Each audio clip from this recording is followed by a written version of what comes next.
everyone! We're back! Welcome to the No Direction Podcast. It's the No Direction Network's Pathfinder News, Reviews, and Interviews podcast. I'm Ryan Costello. And I'm Jefferson J. Thacker, also known as Perram.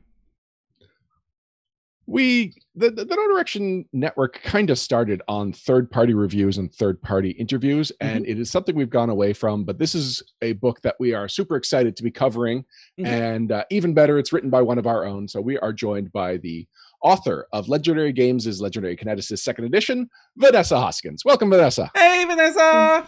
Hello. Thanks for having me on the show as a guest. This is fun. It's kind of weird because it's like, wow, you haven't been on in forever, but at the same time, I've just been listening to all of our Gen Con coverage, and you're on every episode, at least at the beginning and end, and then you're also in a lot of the interviews, so it feels like you're constantly on, and yet you really haven't been on in a long time. That could be true, but it's I don't know. It's kind of nice because on No Direction Beyond, you know, I'm one of the hosts, so there's a lot of, I don't know, responsibility to have my stuff together. And here I just get to hang back and have fun and answer questions, and that's it's kind of nice. No, as we discussed, you will be asking us the questions about Legendary Kineticist 2nd Edition, right? And you're also going to be editing this episode. What? How? I gotta go. Electric slide. You need to read the fine print of the contracts you signed before you appear on the episodes. Contracts?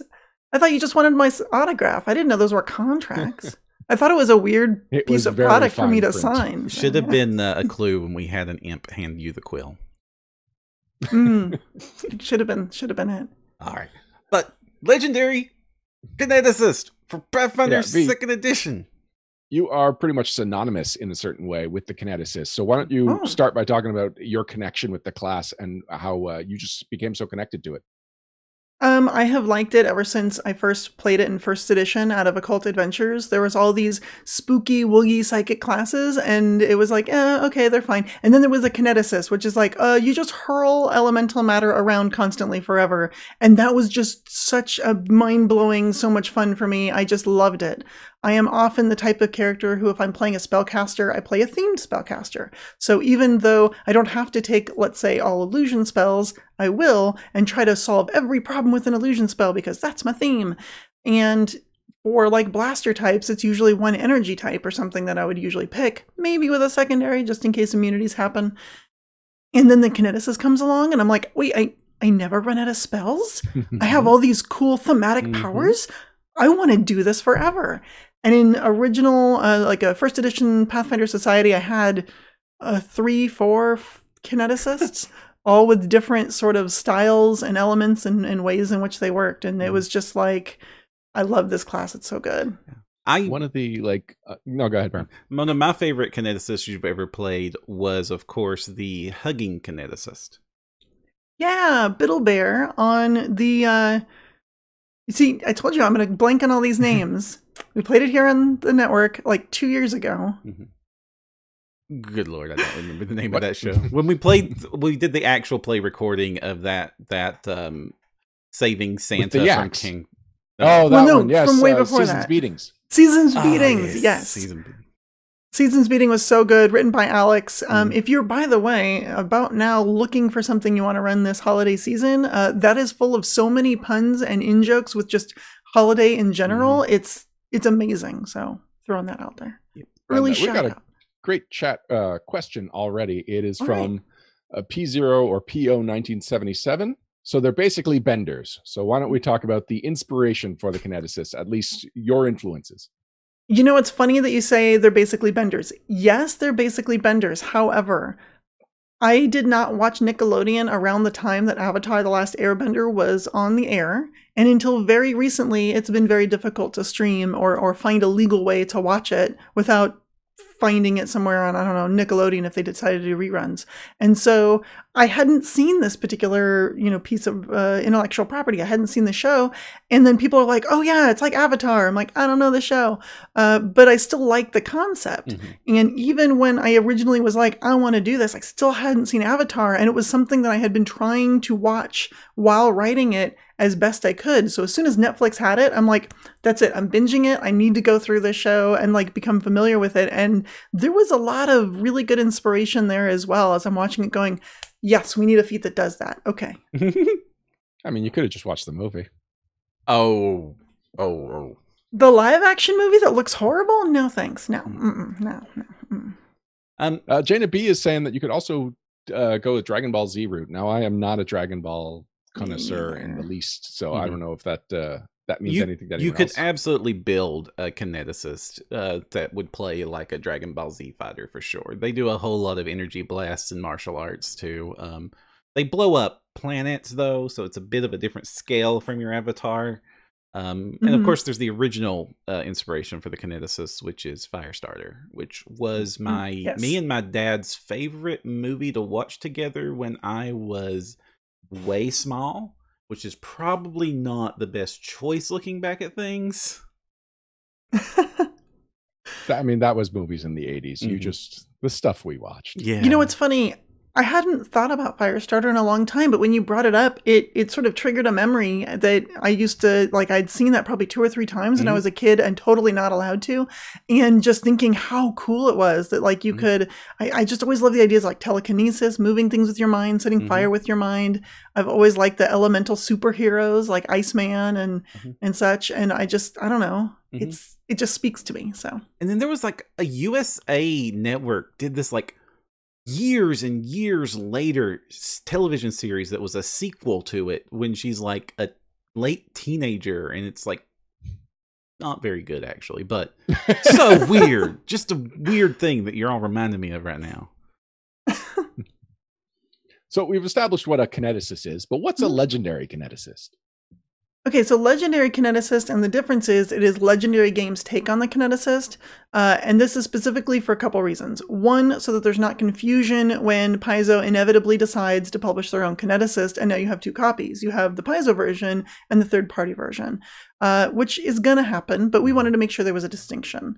We were also really careful to try not to step on any toes and get in any sort of weird OGL entanglements by calling it just Kineticist.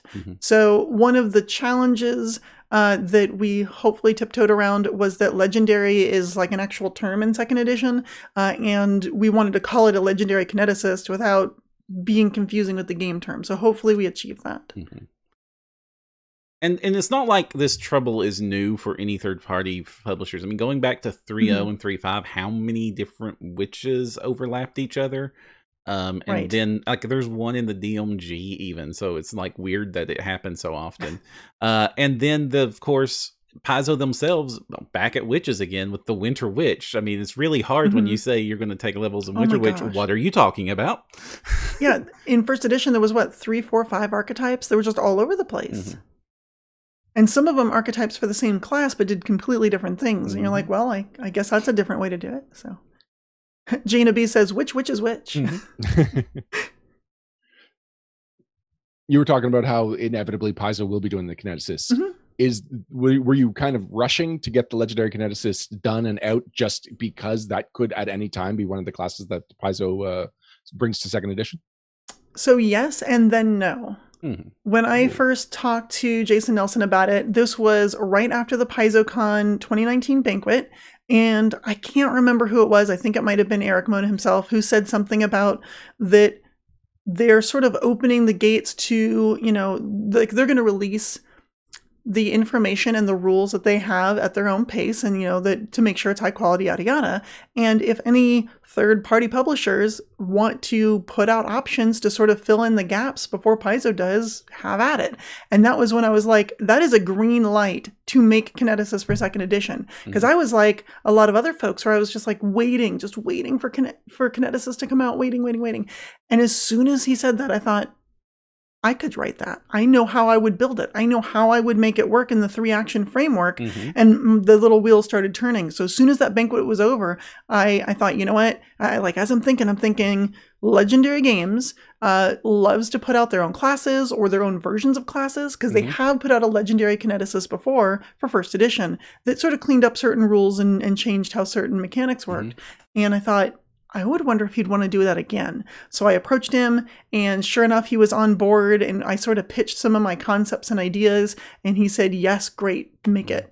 And even since then, I was just like, this has to happen. So And you mentioned playing with the action economy as like one of your biggest inspirations for here, and that certainly is what this class does in spades. I think it uses the action economy more than any other class I've seen written for 2nd edition yet.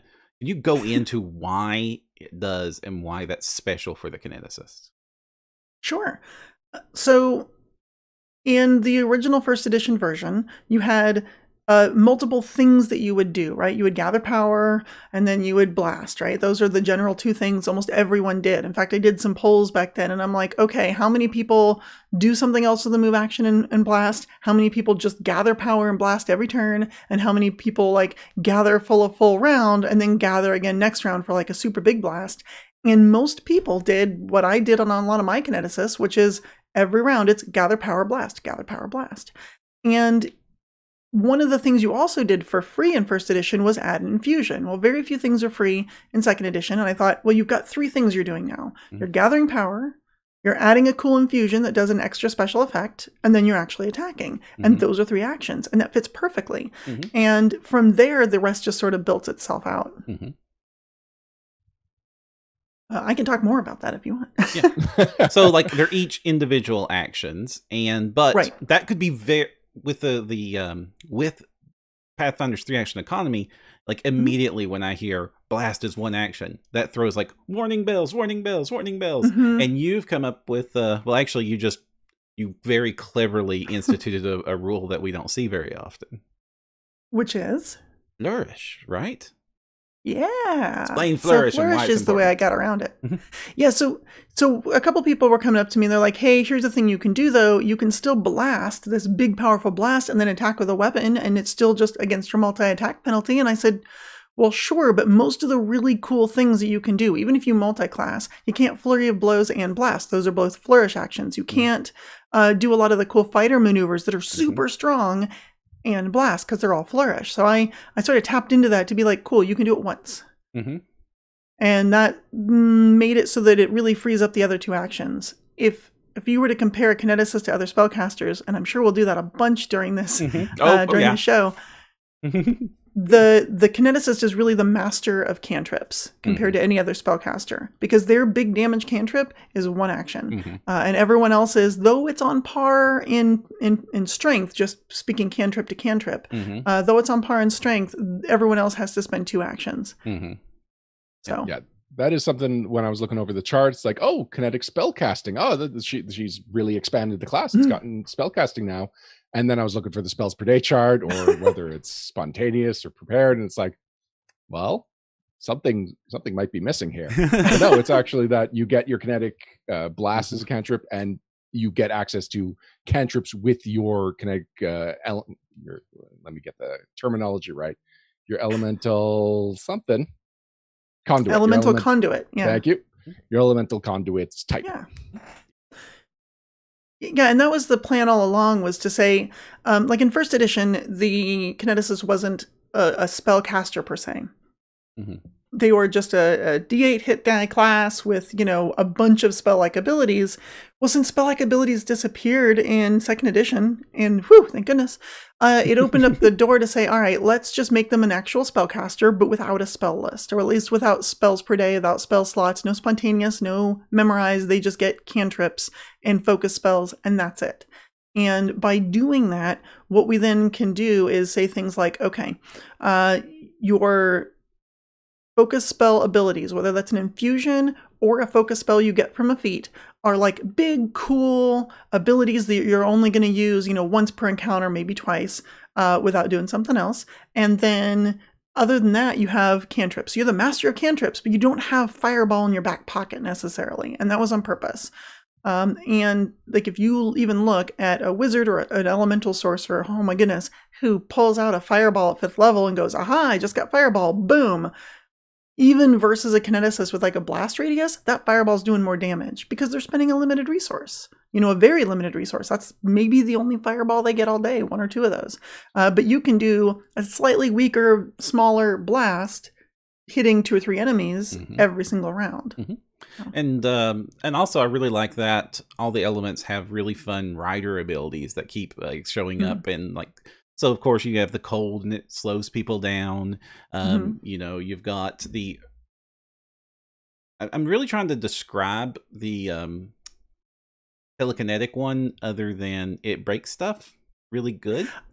Well, yeah. So I wanted to give all of the different blasts their own edge, their own bit of thing that you go, oh, that's really cool. And so for like Telekinetic Blast, one of the things that is called out in there is you determine cover based on where your object is in relation to your target. So if you have someone who's hiding around a corner, you see him peeking out and you're like, oh, I gotcha. If there's a chair over there in that room, you just fling the chair into him. Haha, 0 cover. It was in the same room as you. And that's sort of one of their tricky bits, is the ability to do that. They also turn swords into really slightly better swords when they use the melee ability. Yeah, that's true. Yeah, a lot of them, I added some fun melee abilities and different things in there just to sort of mix it up. That's another thing. It's like the old Kineticist had a lot of feats or powers or things that at the time were like an extra thing you took. Air's Reach, for example, in first edition was, hey, if you're using an air blast, it goes twice as far. And I'm like, why don't we just make air blast go twice as far? Why spend a feat on it? Let's just make that one of the cool things that air blasts do is they just have a ton of range. Right. And they might throw you across the room too, which is also fun. Exactly. So what were the class fantasies that you wanted to make sure you were able to fulfill with Legendary Kineticist? Well, I definitely wanted you to feel like if you were a 1-element kineticist, right? If you said, I'm going to pick, let's go with air because we started with that. If I pick air and I stick with it, I want to feel like the master of air. I want to feel like this is so my element. No one's going to compete with me and how cool they are in cool air powers. That's what I want.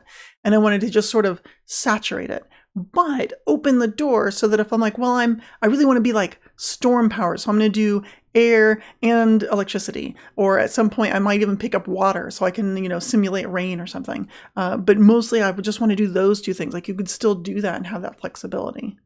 I even had someone ask me, can I do air and fire and water and earth? I said, well, sure, you take expanded element enough times, you can do all 4 if that's what you want to build. I like that every class when you choose every build when you choose your elemental conduit, you get your elemental defense as well as your blast. And I like how you balanced the 2, because sometimes a blast would be pretty straightforward and those would have more interesting and more powerful defenses. I just, anytime I was reading a defense, which, just came first in how they were formatted, it was like, ooh, that one's more powerful than the others. And I would get to the blast and it's like, but this one's more straightforward. Any given pairing balanced against the others. And I appreciated that. Oh, thank you. Yeah, that was absolutely on purpose. It does make expanded element fairly strong, but again, you're investing one of your very few, class feats you get in it, so it should be good. Earth, for example, is a really good example of wanting to make sure that this class could fit many different roles. And one of those roles, even though it's a spellcaster, I wanted it to fit a tanking role. And so off the bat, you have a spellcaster's hit points every level, so those should be low, but you're constitution based, so then they're high again. And really, a first level kineticist who maxes their con has about as many hit points as a fighter who doesn't really put any points in con. So I was trying to think how, and this is going to be pretty common, how do I make a class that feels like this be a tank, feel like they can compete with a fighter or a champion on the same battlefield and say, I can absorb hit points. And that was exactly it, is I want to absorb them. So I said, okay, so then for my Earth Kineticist, who's like my primo tank, we're just going to make your defense. Guess what? You have DR. Since you brought up Constitution, that was one of the things that I liked the most about the Kineticist in first edition. I'm glad you carried it over here, that the key ability is Con, which no other class uses. Con is just one thing that everybody uses. But because all of their Kineticists, their class-specific powers are built on Con, you can then flesh out your character in literally any direction. You can make them the skill monkey, you can make them the genius of the group, or you can make a pretty practical combatant, either melee or range. Like a Kineticist can be anything. Yeah, well, I definitely have to shout out to Anjali, who helped me with a lot of the original design. Going back to that conversation with Jason Nelson way back at the beginning, where I'm like, I want to do this. As soon as he said yes, the next question out of my mouth was, we got to get Anjali on board. Because at that point in time, anyhow, he was the, and I think still is, spotlight premier person for Kineticist, and had released a ton of first edition Kineticist content and was very familiar with how the class worked, the fantasy of the class, like you said, and sort of what players at the table are going to want. So he and I got together and really hashed out a lot of the design goals for the Kineticist and worked out a lot of these mechanics that, survived all the way to print to figure out what makes the Aether Kineticist special? What makes the Earth Kineticist special? What role is Fire Kineticist going to play in the group? So that way each of the elements not only had their own elemental theme, but their own sort of mechanical theme and how they fit into an adventuring party. So we actually have a lot of questions from chat. So we're gonna cover a lot of those to make sure that people aren't waiting too long. And sure. Since you just brought up energy types, Lava Being is saying, would a Sonic Kineticist be Banshee from Marvel Comics? So there is no Sonic Kineticist, and there's no Acid Kineticist in this book. You do have more than just the 5 that came out in Occult Adventures with the original Kineticist that Paizo published. So why not also include Sonic and Acid? So what we ended up doing is taking electricity out of air and making those two things separate, and taking cold or ice, if you want to think of it that way, out of water and making those two things separate. And part of the reason is that first edition already had those as blasts. So if you're playing a campaign that's trying to convert to second edition and you want to keep your Kineticist around, before this book was released, your best option was an elemental sorcerer. But I wanted to have a pretty good one-to-one sort of mapping from a first edition character to a second edition character. And so I wanted to bring all those blasts along with it.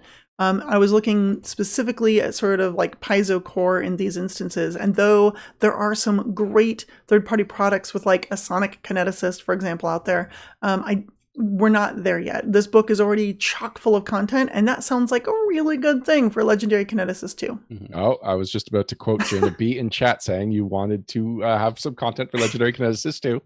Absolutely. So she was right.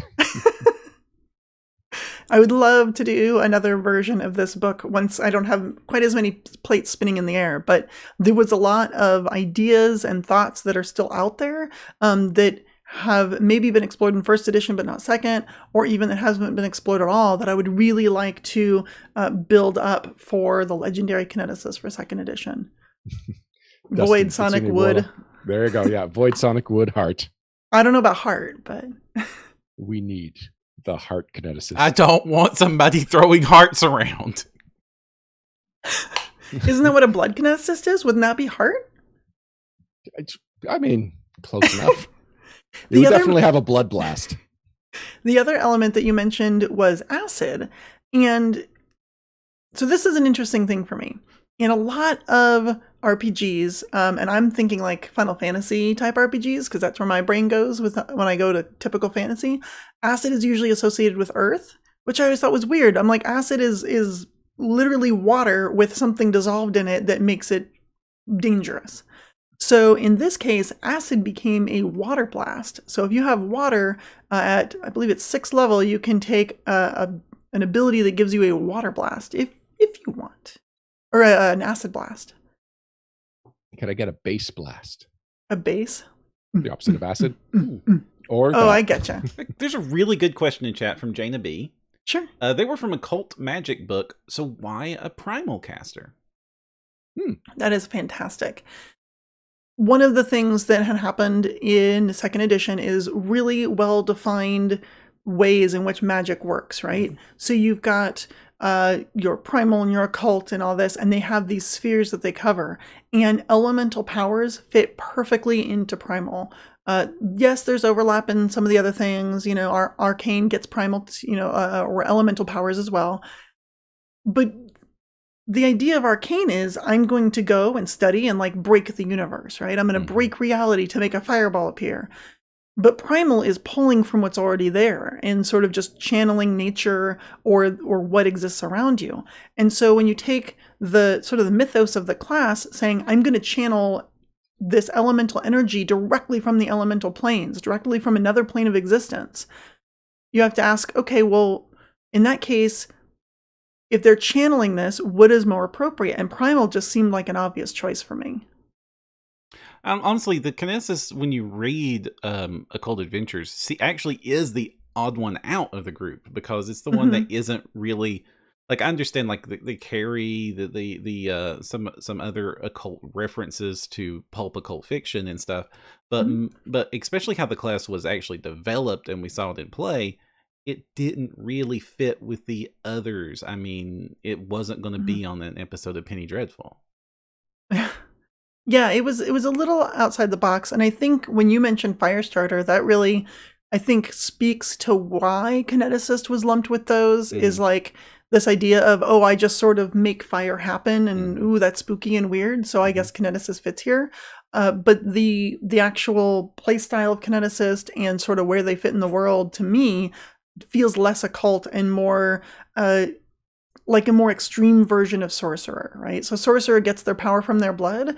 Kineticist gets their power from however they learn to tap into another plane. Maybe they stumbled across some extraplanar eddy or vortex and got like anchored to it magically, and all of a sudden they can just open that little portal inside themselves, the little tiny siphon where they can grab a little bit of elemental power and just focus it however they can, which is also why Constitution still works really well for the Kineticist as their primary casting stat. Dumb Hero Ellis 13 asks, how viable is an all Kineticist party? Quite. I really wanted, if you had 4+ people that would sit down and said, we want to make a bunch of different Kineticists that can all work together and all feel different, I wanted to make that happen. And so we worked out that water was sort of the helpful element and the healer. Aether could also heal, but they were more sort of tricky and skillful and had a lot of things they could do. And then you had your tank class like Earth. Ice is also a pretty formidable tank with higher armor classes, competing with some of the other builds out there. And, you know, even though the hit points are low, so, and, you know, we really wanted to fit that all together. Of course, everyone can do damage, but fire is the primo damage dealer of the group with the highest damage dice available to them and the ability to pretty easily dish out some persistent damage. Now, so we can see how you can shoot, you know, fire, and we've seen that sort of stuff. Please tell me why I want to punch somebody with water. I want to be Kung Fu water. How does the Kineticist really, really help with that? Well, one thing is you don't have to take a feat for it. Essentially the Kinetic Blade feat from first edition was, hey, I took a feat just so I can melee. We took a cue from things like Produce Flame that are like, hey, you make this attack. It's melee or ranged. Whichever you want. Do whatever you want. And so if you want to do that sort of combatant that does a lot of melee attacks, there's some pretty good options in there. So you can punch someone with water by just saying, I'm going to do a water blast and it's melee, boom. Or you can take some of the elemental weapons that just add that element to whatever weapon it is you're using. So now I have like a water club and you're swinging around hitting people with a very soggy piece of wood. Hidden Twig wants to know, are there interesting feats that lend mobility through the fact the class seems to eat up all of the other actions? Sorry, all of your actions. Sort of, yeah. So if you're going to do one of your big cool blasts and you want it to cost you nothing, then yes, it uses all 3 of your actions. But you have the ability to accept burn, which is a free action that says, hey, you don't have to spend focus points on the next infusion you make. So you can do that, and burn is a thing that just hurts you later. So in first edition, it did physical hit point damage, but with very fragile characters in second edition that 1 or 2 nasty hits can knock them down, we don't want you to lose hit points, especially permanently. So instead, in second edition, we're just going to give you stun. In fact, 2 stun points, which means you're trading 1 action now for not gathering power for 2 actions next turn. Which really sort of makes you think, like, do I really want to do the really cool thing right now and take burn and maybe only have 1 action next turn to run away or do 1 little pew pew blast or whatever I can do? And so we give you that option. In terms of mobility powers, I want to say every single element, all 7 elements, get some sort of ability power or access to at 4th level. Whether that's blinking around or running really fast or something like that. So we also tried to add incentive and a reason that you would want to feel cool by moving around and not necessarily always just standing there and turreting and being like, gather power, cast an infusion, shoot a blast. So tell us about the electric boogaloo then. You want to hear about electric boogaloo? This is the silliest, by far, the silliest class I had, or class power that I had done. It is, hold on, let me find it. Search the electric for Boogaloo. I don't think it's going to come up that often. No, I did. The electric slide. So first of all, you have to know electric slide. So that you don't get till 6. We're talking about moving powers. Short range teleport, still really good. So we're going to give it to a 6th level. So 6th level, you can take the electric slide, which is a 1-action teleport for up to half your speed. Pretty cool. You also have to be able to see where you're going. So you can't just teleport onto the other side of a wall, but it could teleport onto the other side of a chasm or up onto that ledge or down into that pit or something like that. And then Electric Boogaloo is essentially just an ability that lets you slide again on a turn that you've already slid. So you can bounce somewhere and bounce back or bounce away. And Jason from Legendary Games, your publisher, is in chat saying that you specifically asked for permission to use Electric Boogaloo as one of the ability names. I'm glad you did, because that pushes even my silliness tolerance. Well, I was immediately thinking it's Electric Slide 2, Electric Boogaloo, obviously. Now while you were developing this, you were really excited about the fire movement power. So please tell us why you like the fire movement power. Let's see, the fire movement power. You guys tell me ahead of time. I can pull this stuff up. I guess all the movement powers got moved to level 6, but that's fine. Let me see here.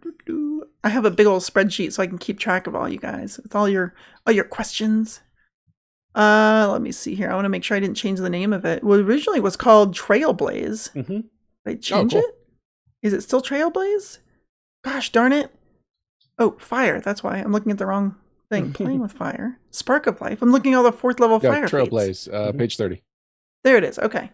Yeah. So I just thought that was really cool. In a lot of games, you see someone running so incredibly fast that they leave fire behind them. And I just thought that was a really cool ability. So yeah, so this is a flourish.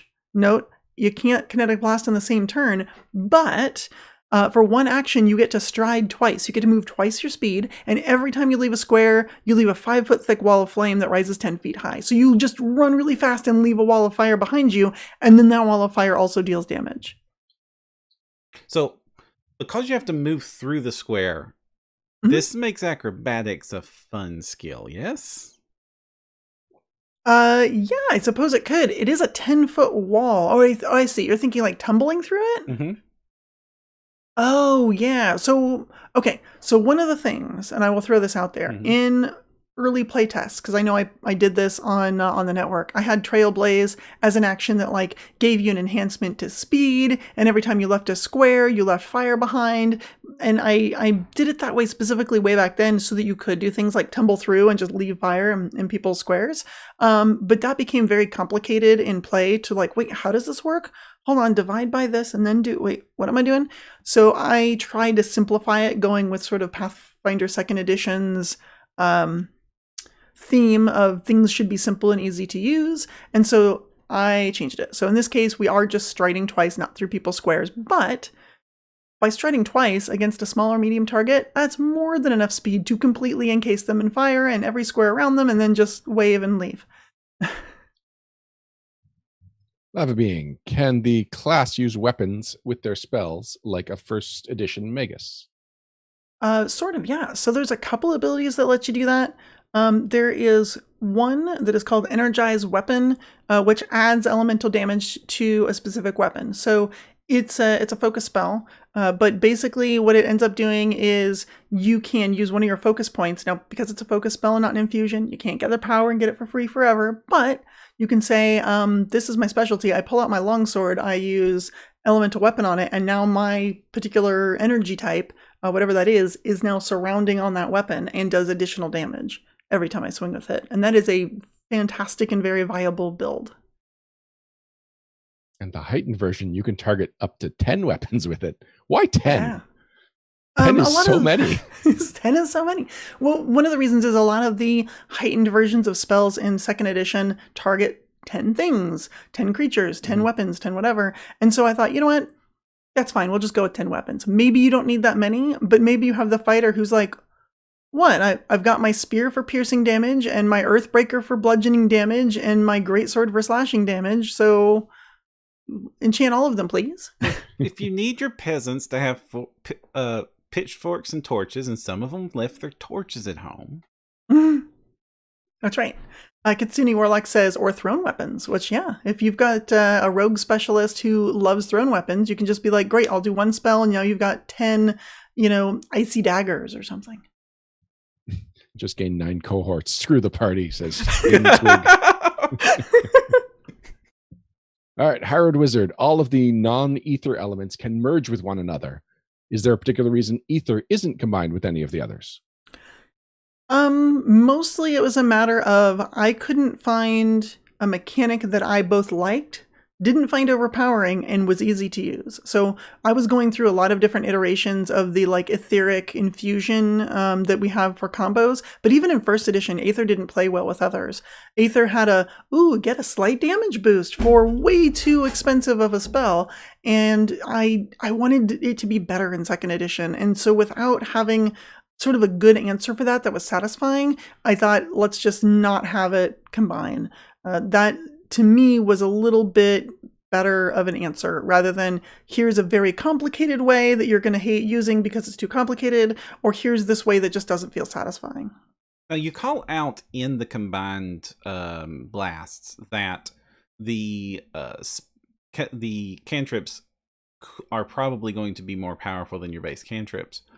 What do you say to characters that don't want to dilute? They don't want chocolate in their peanut butter. They just want to be the blastiest blasty fire person going. Well, then Blue Flame Blast is for you. So at 6th level, there is a Blue Flame feat available for Fire Kineticists.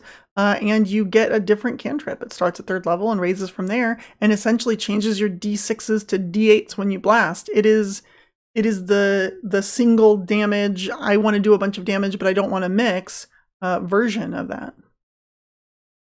And why blue? Why? Because it's iconic.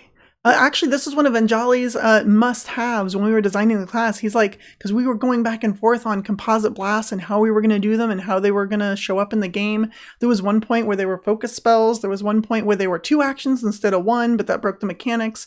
And he said, I don't care how it gets in the game. Blue Flame Blast is super cool and iconic, and it needs to make it. So, that was blue. Also, when fire gets really hot, it turns blue. So, like a really hot burning fire is blue. So, is there an even more powerful version that's just completely invisible Flame Blast? White flame. Invisible flame. I was going to say white flame, like a magnesium flame, yeah. Mm-hmm. Maybe we can add that in the Legendary Kineticist 2, where if you have earth and metal, and you also have fire and blue flame, you can combine it all to make magnesium in your fire. Now you have magnesium blast, which is white flame. And it just does a ridiculous amount of damage. Obviously. And destroys your car engine. Probably. Oh, good to know. I mean, that would be the sort of thing I would probably actually put on some sort of focus spell or as a special, like, you're going to use 3 focus points when you do this. You can do it, but it's your big, thermite blast, as Gina B says. That's just going to, destroy whatever you're going for. Let's hope you hit. Lava Being wanted to know, was there an aspect that was missing from the various 1E versions of this class that you felt needed to be included? An aspect. Was there anything you were like, man, how come kineticists can't do blah? So one of the things that always sort of bothered me was spellcasting, in that you have all these cool fire powers, right? Let's say you're a flame kineticist and you're like, oh, I shoot fire every day. And then all of a sudden you're like, and here's the rod of fire. And you're like, cool, I can't do anything with this. Why? Aren't you a spellcaster? You use fire magic all the time. Nope. I don't know what to do with this thing. It's not for me. And that sort of always bothered me. So one of the things I got to do by making the kineticist, in this case, an actual spellcaster, instead of just some person with a bunch of spell-like abilities, is say, hey, you can use this rod of fire now. And so I actually call out, if there is a spell, not a primal spell, a spell that has the same keyword as your elemental conduit, it's on your spell list. So the example I give in the book is for Fireball and Flame Blast, which is usually a divine spell. And you're like, oh, but that's on my spell list. So if you find a scroll of it, a wand of it, something like that, great. you're a primal spellcaster, and that's on your spell list. Use that Wand of Flame Blast every day. PO 1979. Will this content elegantly merge with Paizo's, i.e. have you talked with them a little, or is this a best guess as to future official products?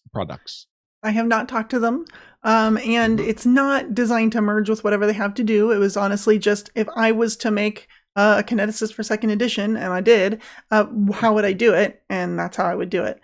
I have absolutely no doubt that when Paizo comes out with their own Kineticist, it will blow us all away. They have some really great designers over there, and I'm sure they have their own ideas of what makes a Kineticist, what's important to the class and what's not. And I'm sure they'll give us a really interesting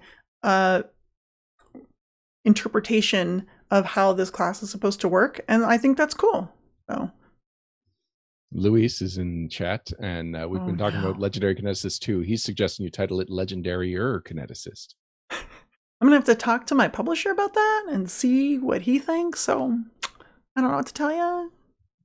You also misspelled Kineticist. Come on, Luis. It's right chat. I forget. Over V's shoulder. Speaking of which, Jason from Legendary Games says, love using the product cover for the background. Oh, thanks. Yeah, I have a lot of fun with my blue screen.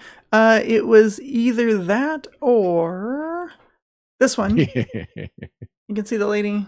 She's very angry. Every time you say fire, you should just put it on for a second. Okay. Oh, you're gone. Oh, you're back. Yeah, it makes my camera stutter for a second when I make that big of a change. So that's why I'm not changing it too much. All right. Lava Being, who's asked several great questions. Does the book keep abilities references to the elemental planes, or are there any abilities tied to the planes? Not, I think there is one to basically shift there. So I kept the ability to teleport yourself into your plane, to basically reverse that portal, if you will. So if you have this conduit that leads to the plane of fire and you really, really super want to go there for some reason, you could use that to teleport yourself there. So that's still in there. I didn't do too much planar stuff because it doesn't fit into a lot of campaigns, but if you are playing a planar campaign, that ability is still there. So, our own Dustin Knight, Kitsune Warlock, says, was there a specific character you had in mind when you wrote the cooking skill feats?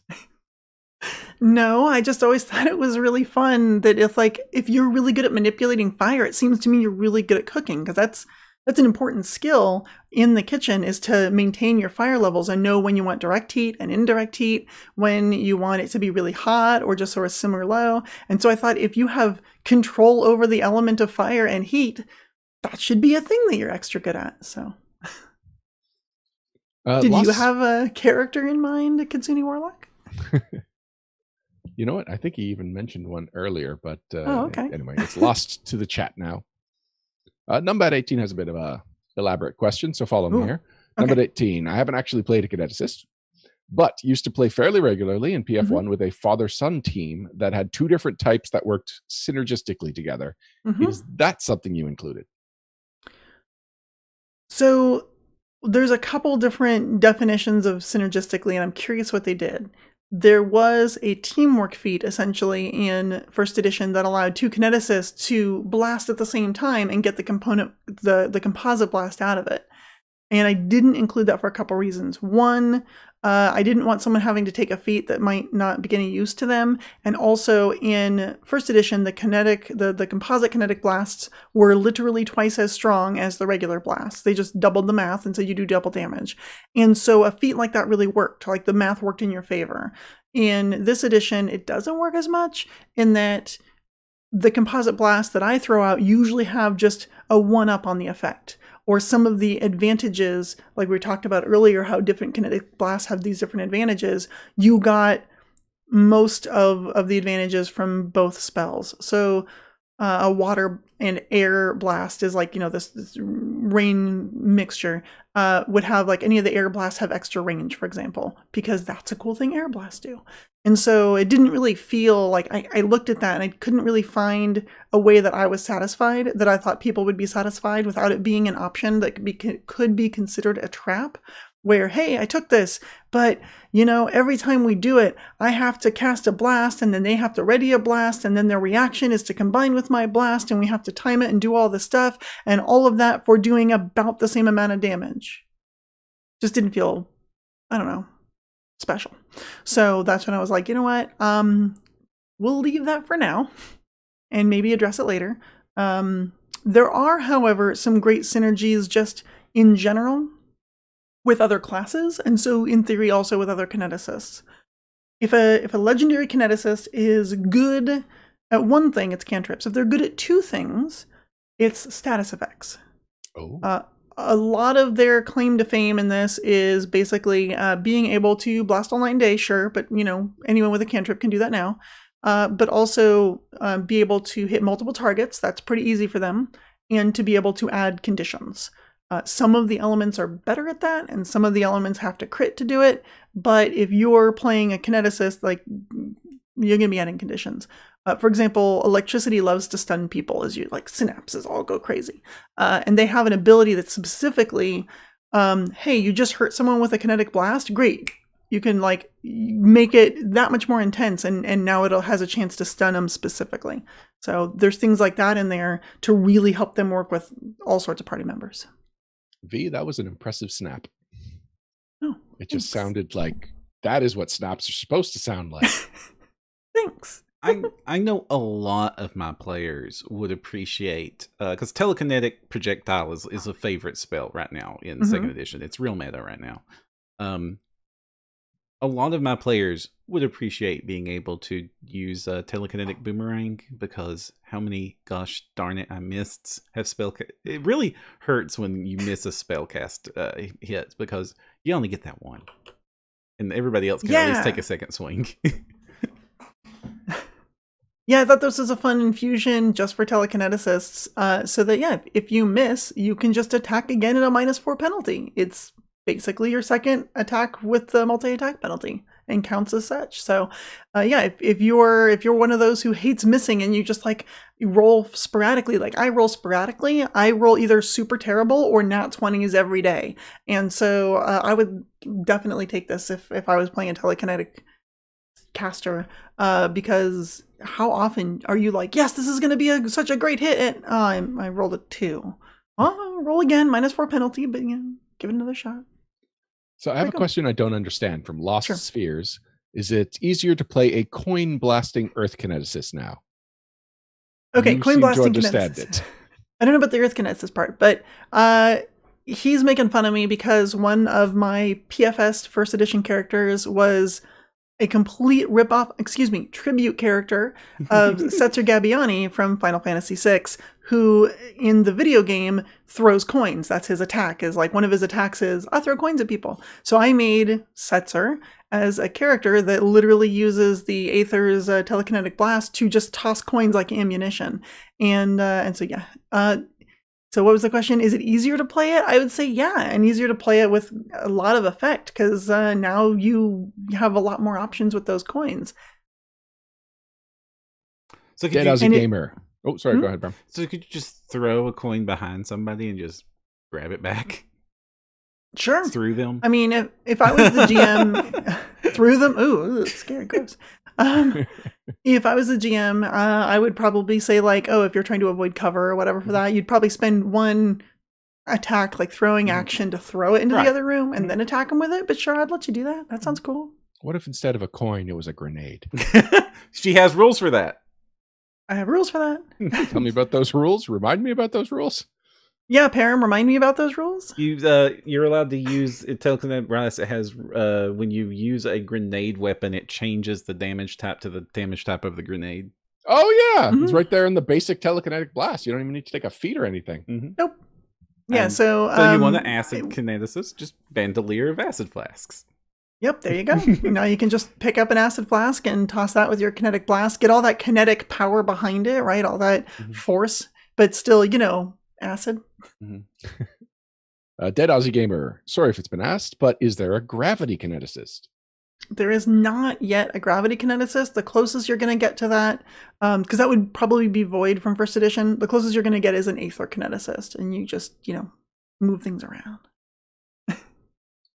All right, we are caught up with the chat questions. Chat, thank you very much. You are excited for this product, and I appreciate that. I am excited for this product because one of the first things I saw with this is not only all the fun characters types I can now make with the Kineticist, like especially Kineticists with the Vigilante archetype, so that I can make my own X-Men. That's cool. You can make so many X-Men with this. So many. But the reverse. This is going this Wyman? No, well, maybe.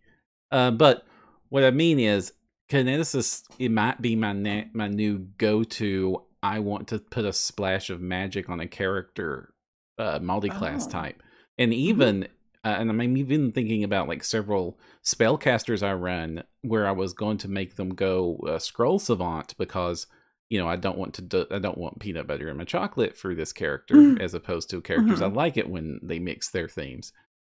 Sure. But like, I can totally see my fire-blooded sorcerer wanting to be extra fiery and grabbing this. So what were you all thinking about with how this class would interact with multi-classing? So there is a multi-class archetype in the book. One of the things that was sort of dangerous, and I think you brought this up earlier, is if you have an attack cantrip that's pretty powerful and only one action, how does that not get overpowered? And the answer is Flourish. That is still part of that answer. But the other problem then is, someone saying, well, if I'm just an elemental sorcerer and I want more fire in my fire, I can also be a legendary kineticist as well and have 2 actions for produce flame and 1 action for fire blast, and cool, I just attacked twice for a ton of damage. You know what, you're not wrong, but there's a couple things going on. One is that most of the attack cantrips, unfortunately not all, have the attack trait, so you're still dealing with multi-attack penalty. And the second part of this is that your primal blasts, because you're using it as a kineticist, are going to be based on constitution. So you've just made yourself a pretty big multi-attribute dependent character. Now in 2nd edition, that's not as big of a deal, but also it's not as big of a deal by the time that you get 2 18 pluses in, say, charisma if you're a sorcerer and constitution.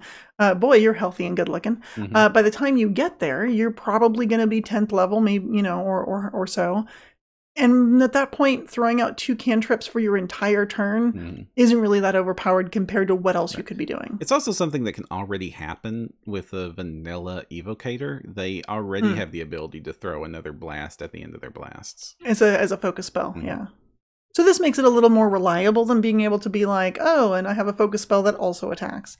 But I didn't really see it as that big of a deal. You're also spending one of your important feats on it. This feat doesn't give you as many like skill ups and other things that some of the other multi-class archetypes do. You're not getting proficiencies in things other than your, primal spellcasting. So it balances another way. I'd still say it's a really strong choice for that little hint of, I'm a martial character, but sometimes I like to flick a little ice around. You know what I'm saying? Or like Jason Nelson from Legendary Games is saying that you think of all the corner cases, and the fact that we're talking about the multi-class archetype, and there's backgrounds, there are skill feats, and there are items. So it's more than just the kineticist class in this book. That surprised, and I appreciated that when I discovered it. Yeah, Onyx Tanuki wrote the backgrounds, the skill feats, and the items. I may have slipped in an item that I felt needed to be in here in the Arrow staff and the Arrow fans. But other than those, everything else in there is stuff that Onyx wrote up for us and sort of really helped flesh out this book and give you options to go around with the kineticist theme. One thing I know that was really important to me also is like the backgrounds aren't, hey, you're a kineticist because they're also useful for other characters. However, they're especially useful for kineticist. If you get the Lost at Sea background, for example, that's a great excuse to have, water powers. Like, oh, I've been by myself on the water for so long that I learned how to control it, how to channel it. So, yeah, a lot of them are you had some terrible experience with an element. And while that is a great origin story for a kineticist, it's not exclusive to kineticists, and the way the rules work doesn't mean that if I were a fighter who was what's the burn one, scarred by burn, something like that. Yeah, there's scarred by burns. Burn Scarred. There we go. Yeah, I thought that yes. would be really great for a fire kineticist, or just, you know, a really angry fighter who has a grudge with their big brother. So That was a Game of Thrones reference. Ah, there you go. Perram, I like this book. I do. I really like this book. I was surprised at the length, and happily surprised, because I thought this was for sure going to be a 32 pager, and then I opened up the PDF and I was like, oh boy, there's a lot more here, and a lot of really good stuff. I'm definitely going to be using this book a lot. Fantastic. What kind of characters are you guys going to make? I want to definitely make a water elf. Oh, what? Which one? Water elves. Cool. Why water elf?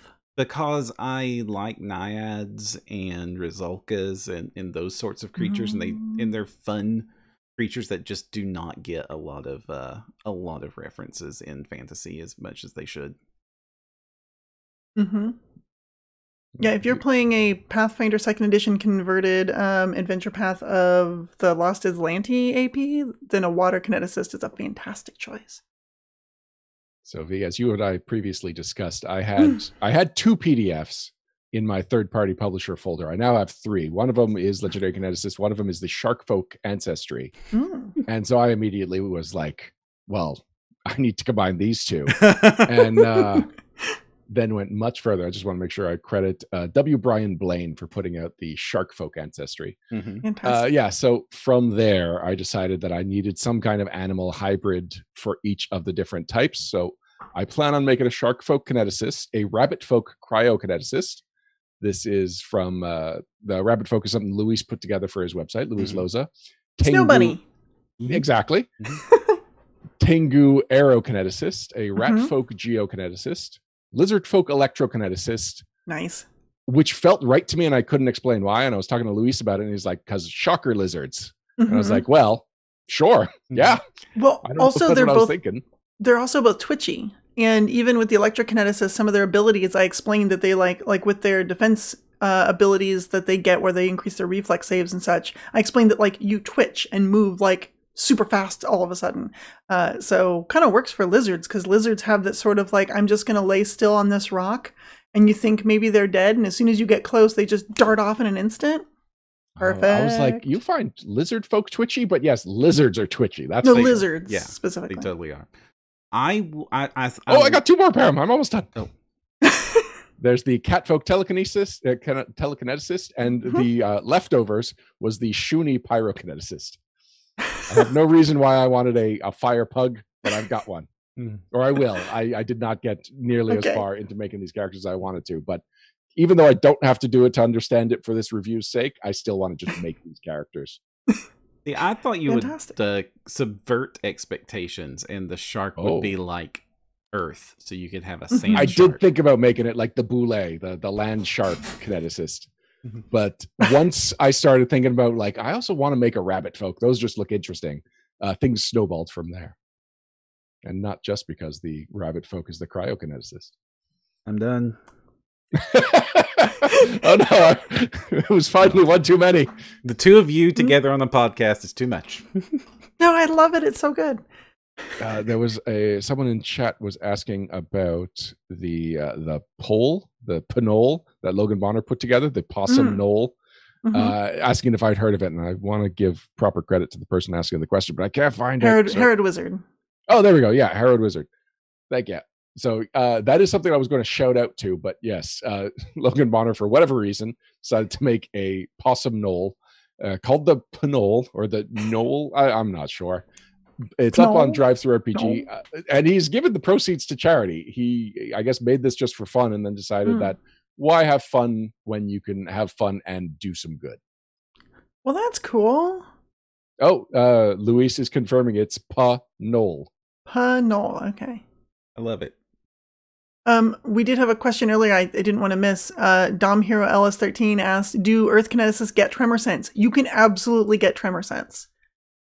If you want to build, I don't know, a blind halfling, for example, that just sees everything through tremor sense, because they're an awesome Earth Kineticist, have at thee.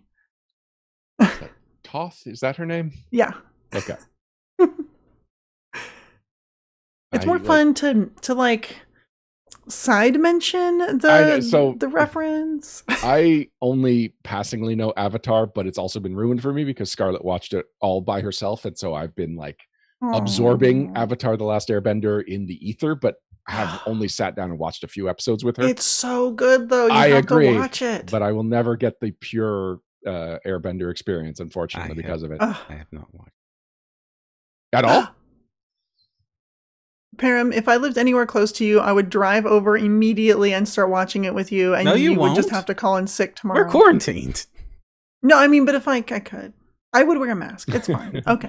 In an alternate reality, where one, in an alternate reality, closer to you. Two, no I live down the street from you, and imagine that I immediately get off this podcast in the middle of it and drive to your house, and about the time that everyone's wondering where the heck did Vanessa go, I show up on your screen and I'm like, come on, we're going to watch Avatar. But then I'd say, no, you can't, because we're about to do the after show. There's an after show? Oh, yes. Yeah. The patron's private sanctum. Yes.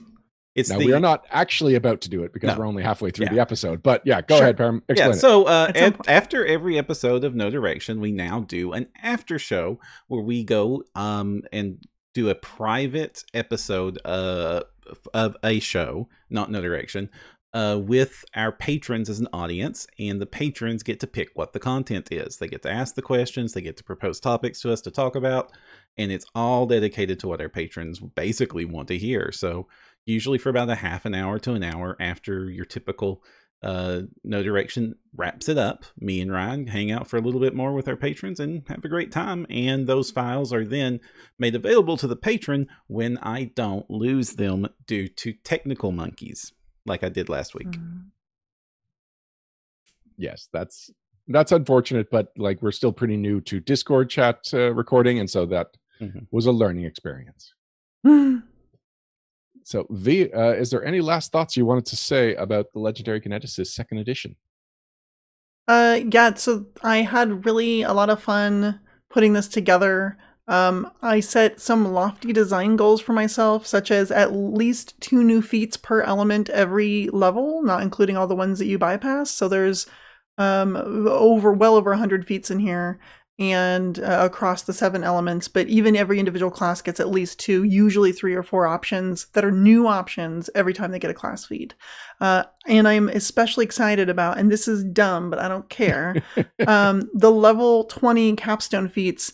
I made one for every single element, including electricity, who has the dumbest one. That's awesome. So if you want, you can have Unbridled Lightning, which is a 3-action teleport anywhere within your line of sight. What? That's way too far. I don't care. You turn yourself into a literal bolt of lightning at 20th level as much as you want for all 3 of your actions and just fly. It acts like Electric Blast with chain infusion, so you can, or line infusion, so you can bounce around and hit people in as big of a line as you want. I don't care. Furthermore, you can, if you have the Ride the Blast feat, which is usually where you teleport yourself, you can do one more thing. You can teleport yourself into a cloud and stay there indefinitely. And if you're in the cloud and have air as an elemental conduit, because you took Expanded Element, for example, you can move the cloud at high speeds over land. This one feat is so dumb, but I love it so much. It reminds me of spoilers for 20, 30-year-old movie, but the end of Gremlins 2, where the electric gremlin that they had on hold in the phone, they just unleash and he electrocutes all of the gremlins. Yes. Yes.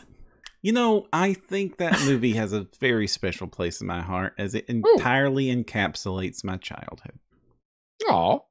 We were talking about Firestarter earlier and inappropriate 80s movies. I think Gremlins was one of the first movies that came to mind, but Gremlins 2 is a delight. Oh yeah, no. Gremlins 2 is fun. Kids will like it. Gremlins 1, kids should never watch. I mean, I like Gremlins 1. Yeah, it's fun to like Gremlins 1 when you have double-digit ages. Not. Oh, I see. Not when it will give you nightmares of exploding skeleton melty goblins. Oh, that's probably true. So Jason Nelson from Legendary Games is in chat saying that this book has had a great response from Pathfinder 2 fans.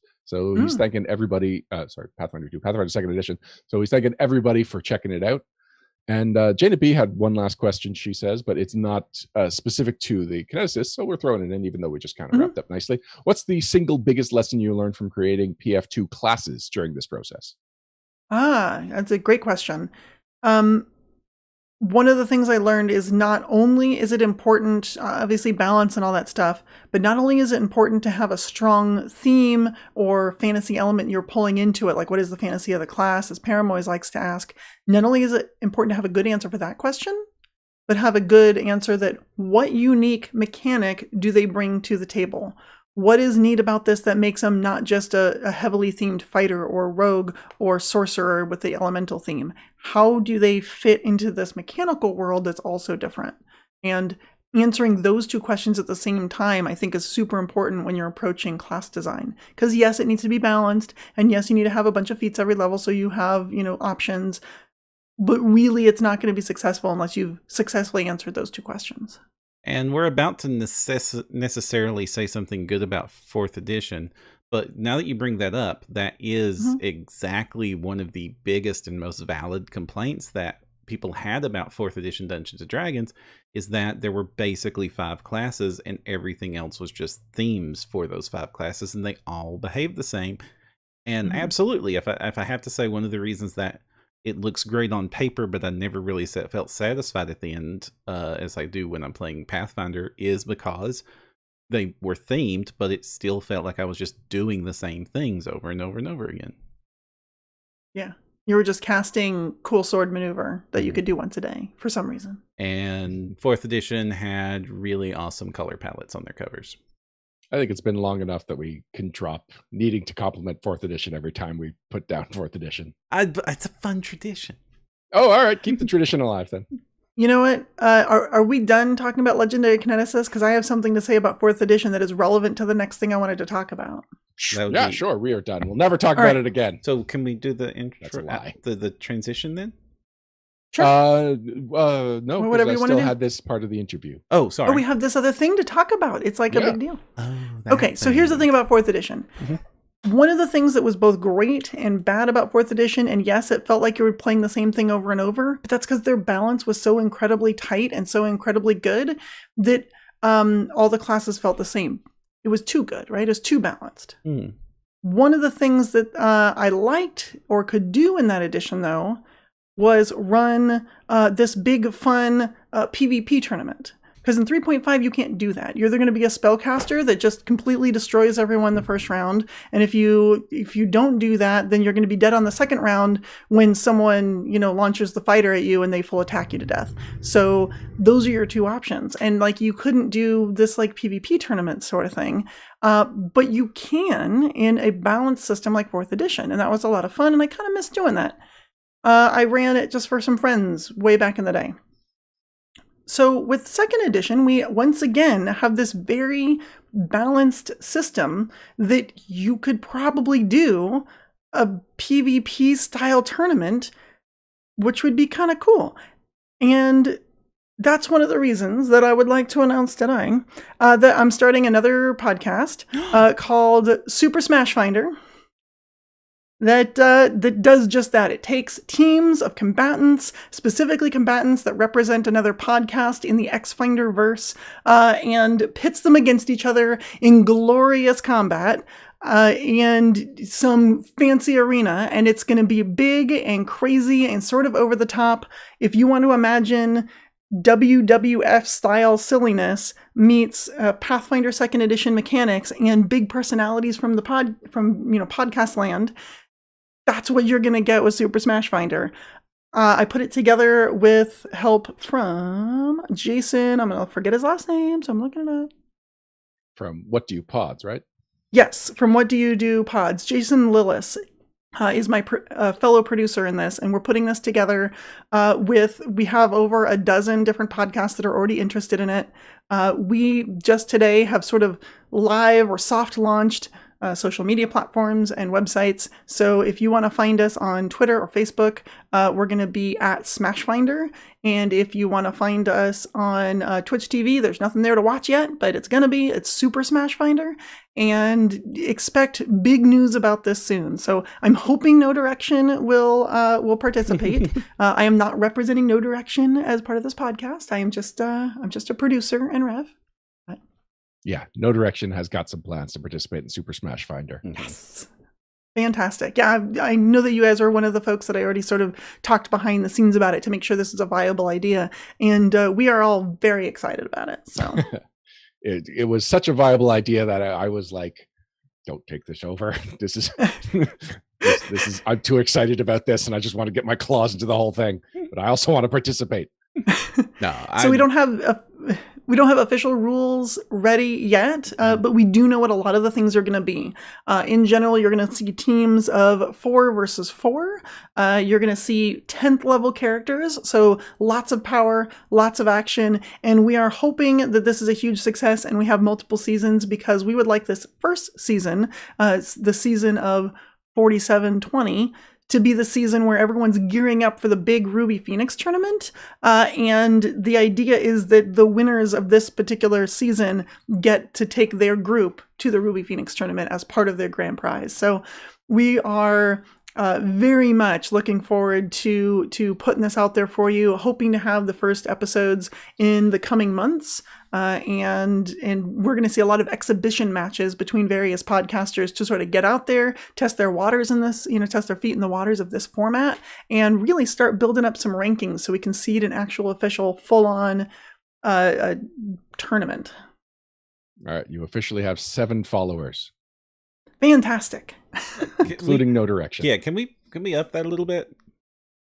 Yeah, so go out to Twitch and follow at Smashfinder. I know there's nothing there yet, but because I didn't want to draw attention yet. But I do want to draw attention now, so go ahead and follow us out there, and I'm going to start tweeting out information on the regular about Smashfinder.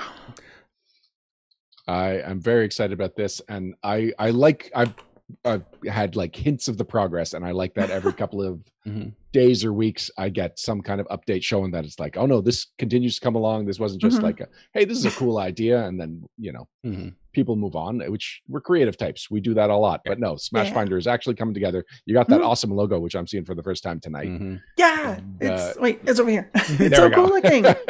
It's so neat. Very cool.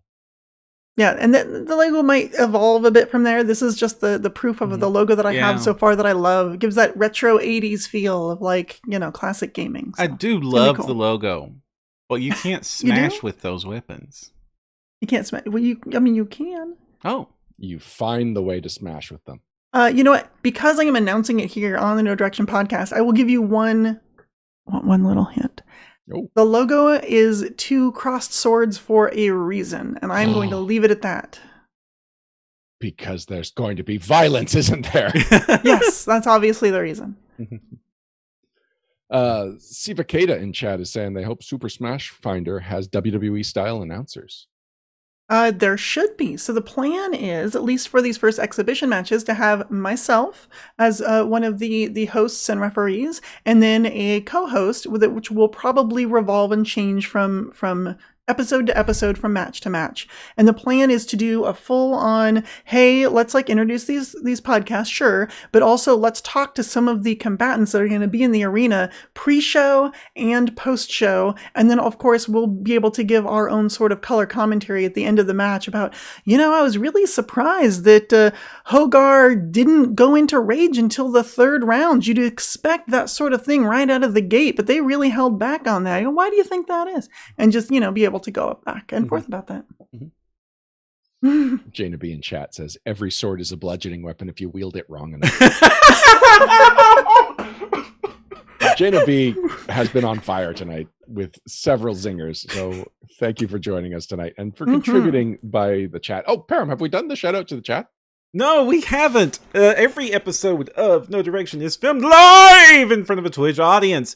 If you want to participate in the show and get your questions and comments and very, very good zingers, Janeby, you can just join us at Wednesdays at 9 o'clock p.m. Eastern Time at twitch.tv/No Direction. We have the links on the websites and always in our social media posts. And of course, we put them on our Discord server.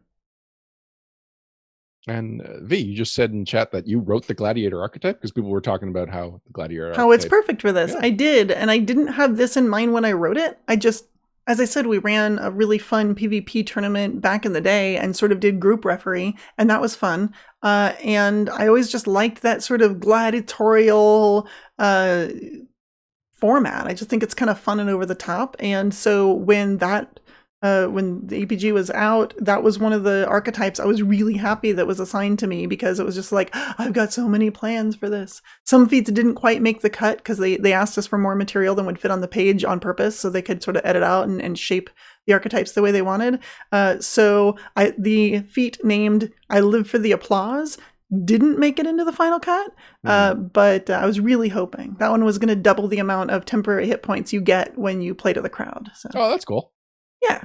It was like, if you really just want that healing aspect of it, that's what you're there for. There's another feat to like empower it, but it didn't make the cut. You can use it in your home games though.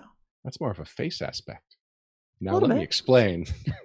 That is a wrestling joke where the heels are the bad guys and the faces are the good guys. And so the person that would live for the crowd is the face. Right. Well, there you go. But it's not that kind of heal. It's hit point recovery heal. It's a hit point recovery. Play on That's words. true. I see. Perram, we ready for the news? We are ready for the news. B, you sticking around? Sure. Excellent.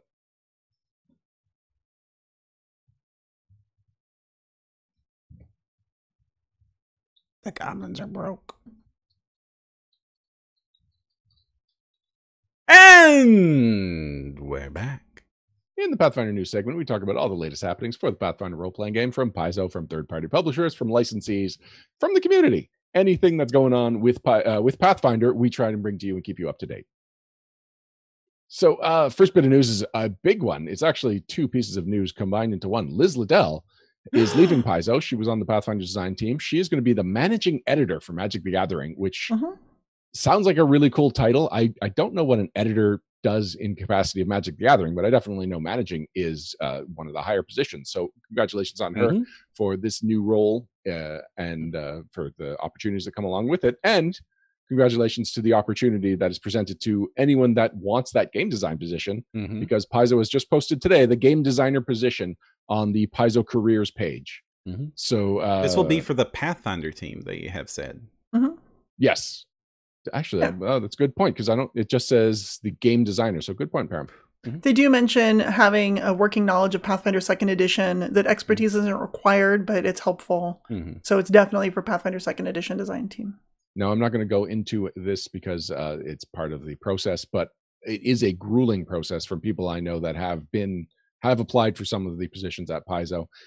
And so if you are interested in it, don't be casually interested in it, because you do really have to show your stuff and test and they will test your mettle in interesting ways. And move fast, because they move fast.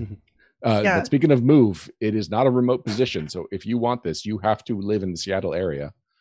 Yet it's a little disappointing for me. I know that this is a position that would sound great. I would already be applying to this if it wasn't for the fact that it requires you to be in Seattle. I have commitments like, marriage that keep me in another state. So it's outside of my grasp. But with COVID and folks working from home and showing that a remote workforce can still meet the same or beat the productivity of an in-office crowd, I'm a little disappointed. I don't think surprised is right. I would kind of expect them to stick with their consistent line of, nope, you have to be in the office. They do have a mention of, hey, it'll be remote for a while, but you still have to be in Washington State. Yeah, it's a little sad that they didn't move on. I guess there are major tax reasons that they don't look outside of Washington state for their employees in general. So. Well, and I think also just disrupting of workspace, because if all the employees can look at the one remote employee and be like, I can move back home, or I can move to this place I grew up, or this part of the country that I always loved, or this completely other country. Sure. Let's not call I out could the see one remote new employee companies like this. establishing more work from home environments, but established companies, it's a bigger ship, harder to turn, or slower to turn.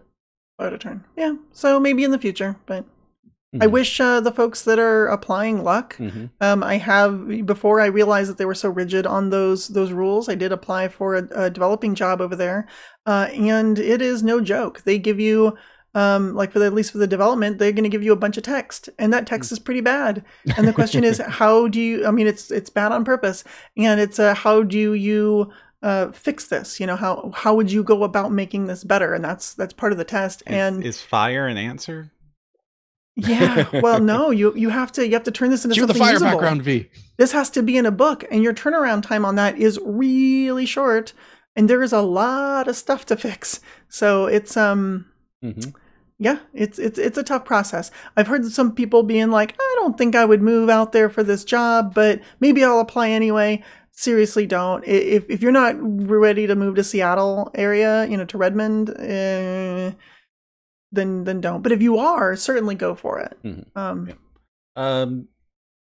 Speaking of going for it, Pathfinder is still number 2 in the ICV2 top RPG sales rankings. Now, this might be the last time we do this, but every quarter ICV2 posts their top 5 selling of every different category, including the role-playing game category. So in spring 2020, Pathfinder is still number 2. This was really big news when Pathfinder used to be rated number 1. Since then, I've heard that ICV2's methodology is a little bit lacking, and this particular list is really weird. Yeah. And is kind of hurting the credibility of the ICV2 listing. So number 1 is Dungeons and Dragons, as you would expect. Pathfinder is number 2. Third is 5e compatible from publisher Various.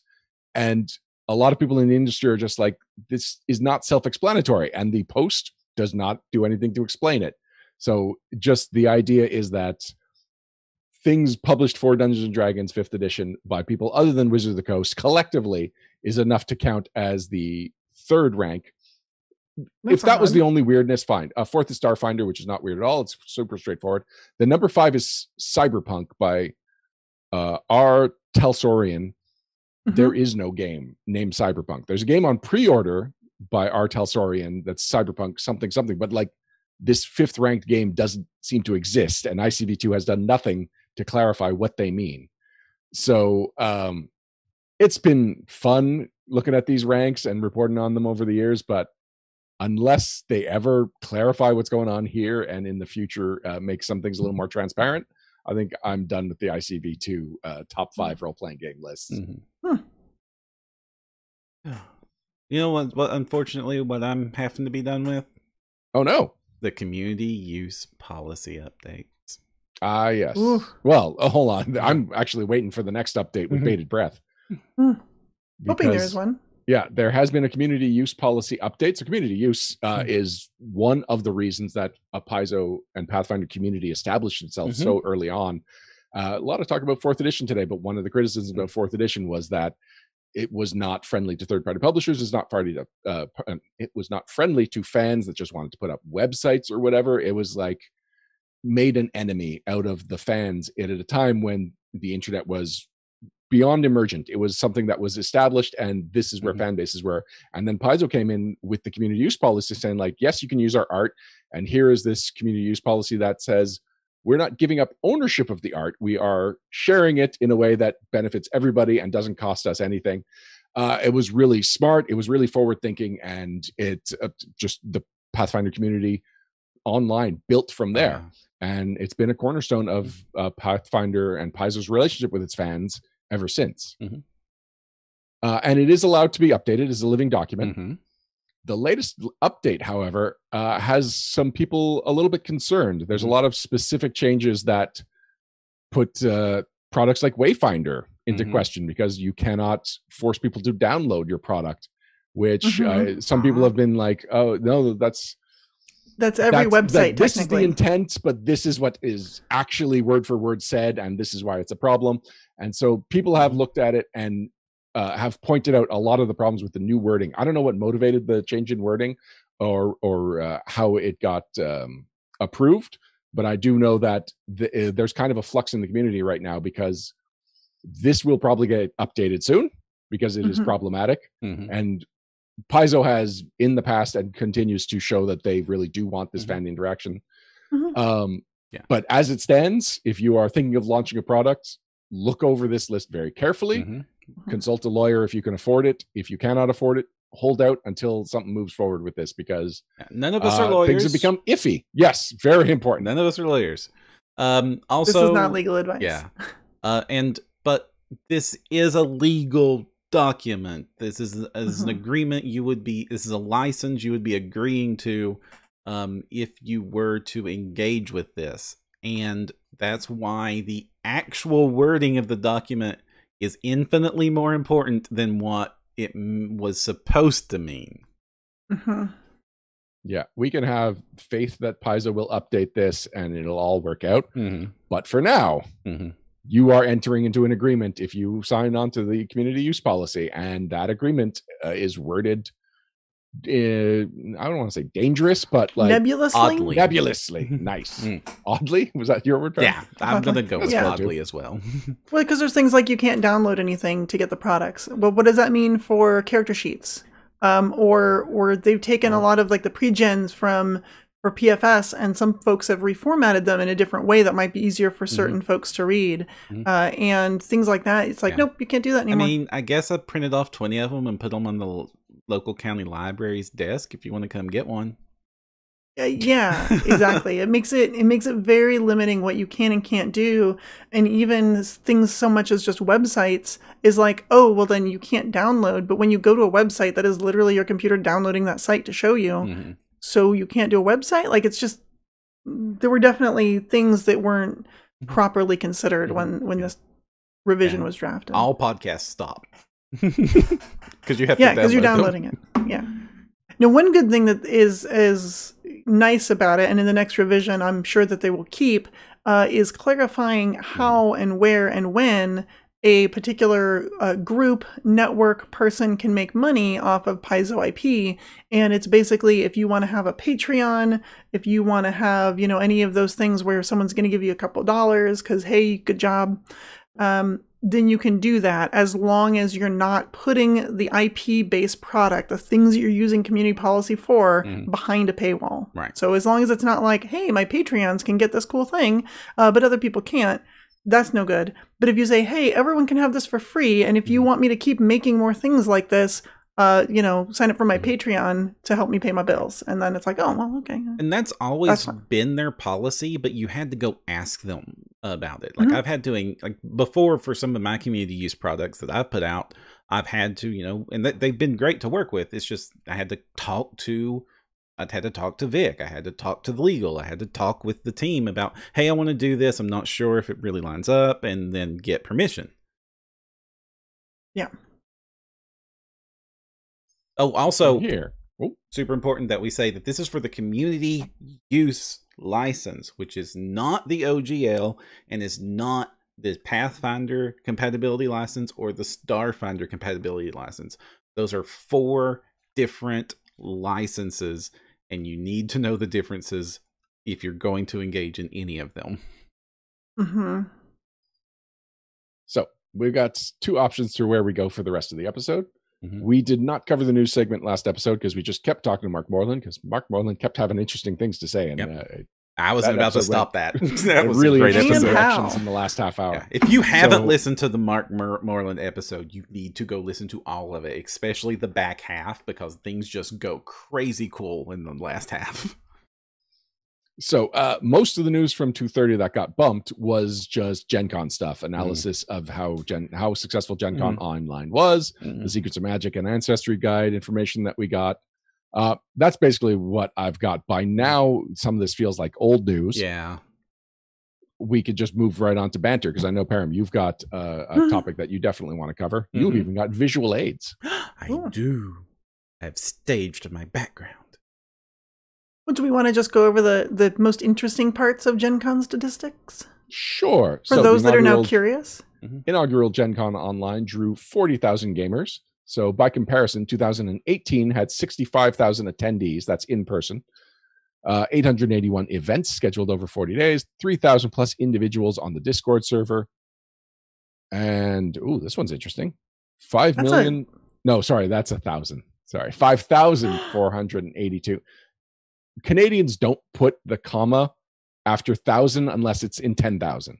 Actually, no, we never put a comma there. We use a space. So I got thrown off by the formatting here. It's $5,482.66 was donated to charity for the charity boon auction.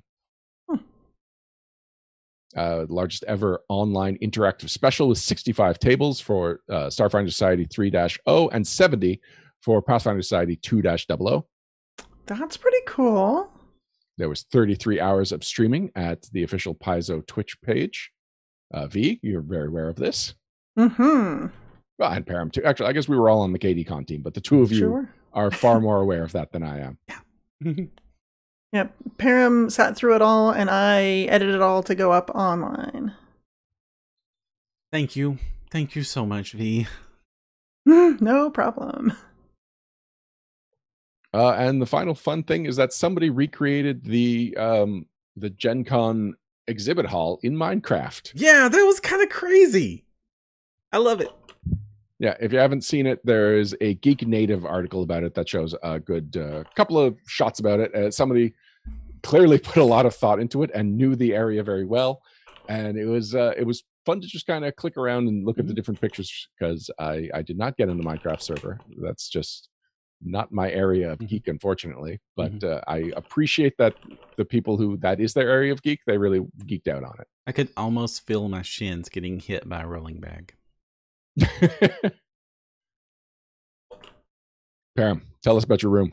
So, game room. Everybody knows this about my game room probably. It's a portable tavern that I built myself. It's on wheels. It goes wherever I want it to go. I love this game room. It also doubles as the recording studio. That was an after-the-fact thought, and a lot of the game room I've learned from various years that, initial designs and hopes change when you design something before you become a podcaster than your life after becoming a podcaster. And so, also, things change in life. And so, one of my players specifically has since then become disabled. A lot of my, also, we are, how do I put this nicely? I'm a good representation of the body build of my average player here, which means that we fat. Giving some extra elbow room is a little bit important. And also, I bought a series of chairs for the original game room. None of them exist anymore. Because periodically throughout the past few years of gaming in here, we would just hear a crash and then somebody would be in the floor. Because we fat and chair wasn't ready to handle that. It's actually mostly... Except for that one time where somebody just whacked someone else over the head with that chair. It was good for it. And what a heel. And also... Yes! Oh...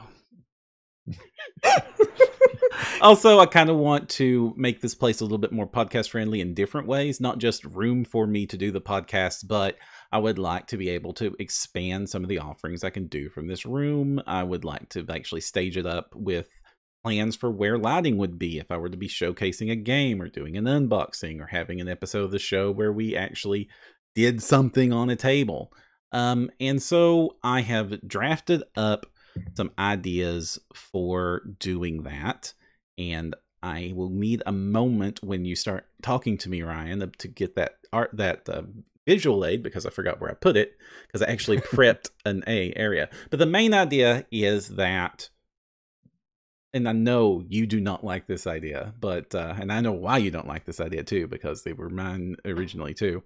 We're going to go with sofas and a coffee table height table. Well, I don't like that. Yes, you don't like that. Yes.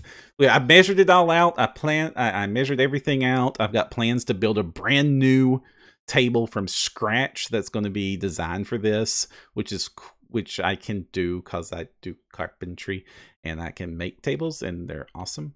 I've also been like remapping out the storage, which I have things to talk about there too, like this miniature storage solution that I had to come up with to store all these billions of miniatures I now have, because a 3D printer giving me access to infinite fantasy miniatures may not be it's the monkey's paw. It's getting me back for that wish. It was originally like, oh, but you'll have to paint them. And then contrast paints were invented. And it was like, dang it. Oh, Dom Hero Ellis 13. It's Dom. Dom wants to know if there's any craft you don't do. I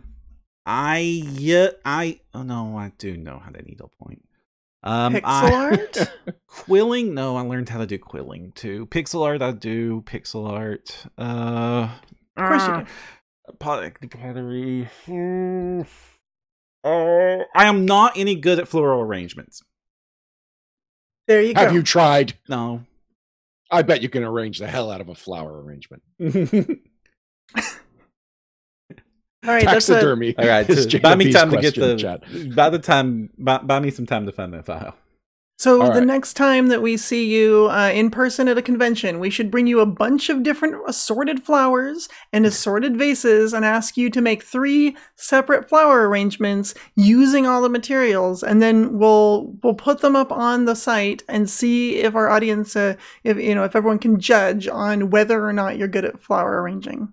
I mean, only if we do this British style, because I'm kind of not wanting to do those American reality shows where it's all super hateful. I'm really loving these British ones on Netflix where everybody's super supportive and like, it's okay that you screwed this up. We all learn. I thought you were talking about British flower arrangements versus American flower arrangements, and I was like, you already know about flower arrangements. This was a ruse. Maybe. That sounds about right. But yes, the British reality shows or Canadian reality shows are actually, they're 50-50, but the Great Canadian Bake Off or Baking Challenge, whatever the title is, I highly recommend it, especially if you're a fan of Schitt's Creek, because David, what's his name? No, David is the character's name. So Dan Levy? Anyway, Eugene Levy's son is one of the hosts on the show. He's not one of the judges, but he just kind of goes around and mingles. And he's delightful. He's a wonderful human being.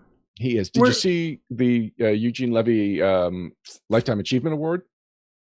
I did not. Oh, it's well worth checking out. And okay, it's a lot of comedians because it's Eugene Levy. He's been with, Saturday Night Live and Second City, and anyway, so it's kind of as an ensemble of a lot of comedians. A lot of it is funny, but the Dan Levy part is just heartfelt. It's nice. All right, so I was able to bring it up on screen. I did a quick sketch up of the room and with all the measurements I had, and so this is an idea. It's going to provide 5 seats for players and the shelves, conveniently located mini fridge. The fireplace will move over to one side of the wall. Do not tell me how you move a fireplace. I was going to say, is there any wall changes that are going to be done here? No walls are going to change. I'm not going to expand the space because I kind of have a limitation based on the trailer frame that this thing's sitting on. Right. Okay. So the fireplace is portable? Yeah, it's a fall fireplace. I have to spoil the secret there. It's not real. I see. It's a faux. Yeah.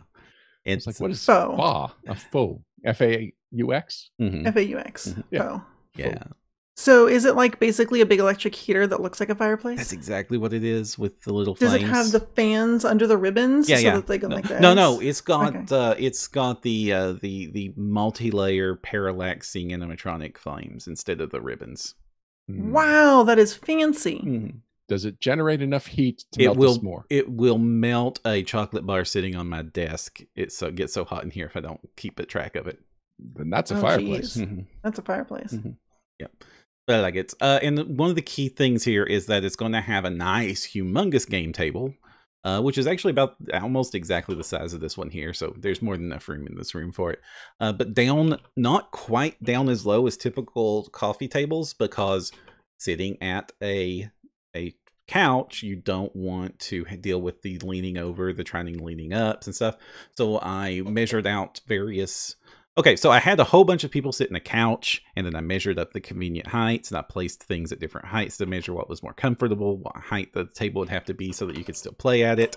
It ended up that the key here was to build a 6-inch lip around the table and make it about 4 inches higher than a typical standard coffee table height, so that it's basically like you're sitting in the couch, and then you have like this little game desk in front of you at all times. And that seemed to be the way to go with that one. And because the bottom and right side of it is empty, and also some spoiler alerts, that's where I mount all my lighting equipment and stuff. So also, spoiler alert, we're taking a trip into heaven. Yeah. So all of my studio lighting and stuff is mounted up here on the wall on boom arms, but the boom arms can't extend across the room. To put the light over there. I can actually stage actual filming and episodes and stuff over there in a little bit more formal environment. So we could do battle reports, we could do demos, unboxings, we could play board games, whatever over there, or I could just podcast from a really chill location. So now that's super 6 cool. foot by 4 foot. That means people have room for their character sheets, their books, and you've still got the battle mat set up. Oh man, this might be some. Okay, when this table is being created, I'm definitely going to do it as a series of craft wondrous item blogs. But it's being designed from everything I've learned from 20 plus years of being a GM that needs to be in a table, and it's going to be made specifically for me and my players' needs. And that includes having a double layer top with room underneath it to slide those sheets and stuff. That includes things like having an area specifically reserved at one side for the GM to stow their books and miniatures and stuff out of sight ahead of time or on the fly, so that they can get that stuff out without crowding the tabletop behind the GM or all that precious space behind the GM screen. That includes flip up sidebars so that you have writing space when you're over on that side, and places to dock your clipboards, because that's what I'm going to give all my players, so that when they can sit back, because honestly in a role-playing game, how often are you actually reaching across the table? Most of the time you're going to be sitting back doing roleplay stuff or doing skill challenges and stuff, and when your turn comes up in combat, you'll lean over for a couple of minutes to move your minis around. The only person that needs to be at comfortable reach the table space all the time is the GM. And if you look, the GM has a normal chair, because the office chair will swivel around for the GM seat, and the bookshelves and the games and the miniatures and stuff are all spread out behind the GM specifically, also out of camera shot so they don't clutter up the game room. Now, Princess Brahammer is suggesting an extra big cubby space for extra big minis. Ooh, how big, extra big are we talking about? I don't know. How big's your 3D printer? Not big enough to print my biggest minis. Okay. Wow. Where is the life-size goblin going to fit? Start there, and then we measure down. The life-size goblin is going up in the upper left-hand corner, so it'll be in the shots. It'll be standing on top of that table there. It's about where the gigantic red dragon is. You know, I don't think I've ever shown the podcast the gigantic red dragon that's been in the background all the time. It's partially obscured. Is it the Wizard of the Coast one? No. I'll bring it. No? Okay. All right. Well, while he's bringing it over, so I'm looking over his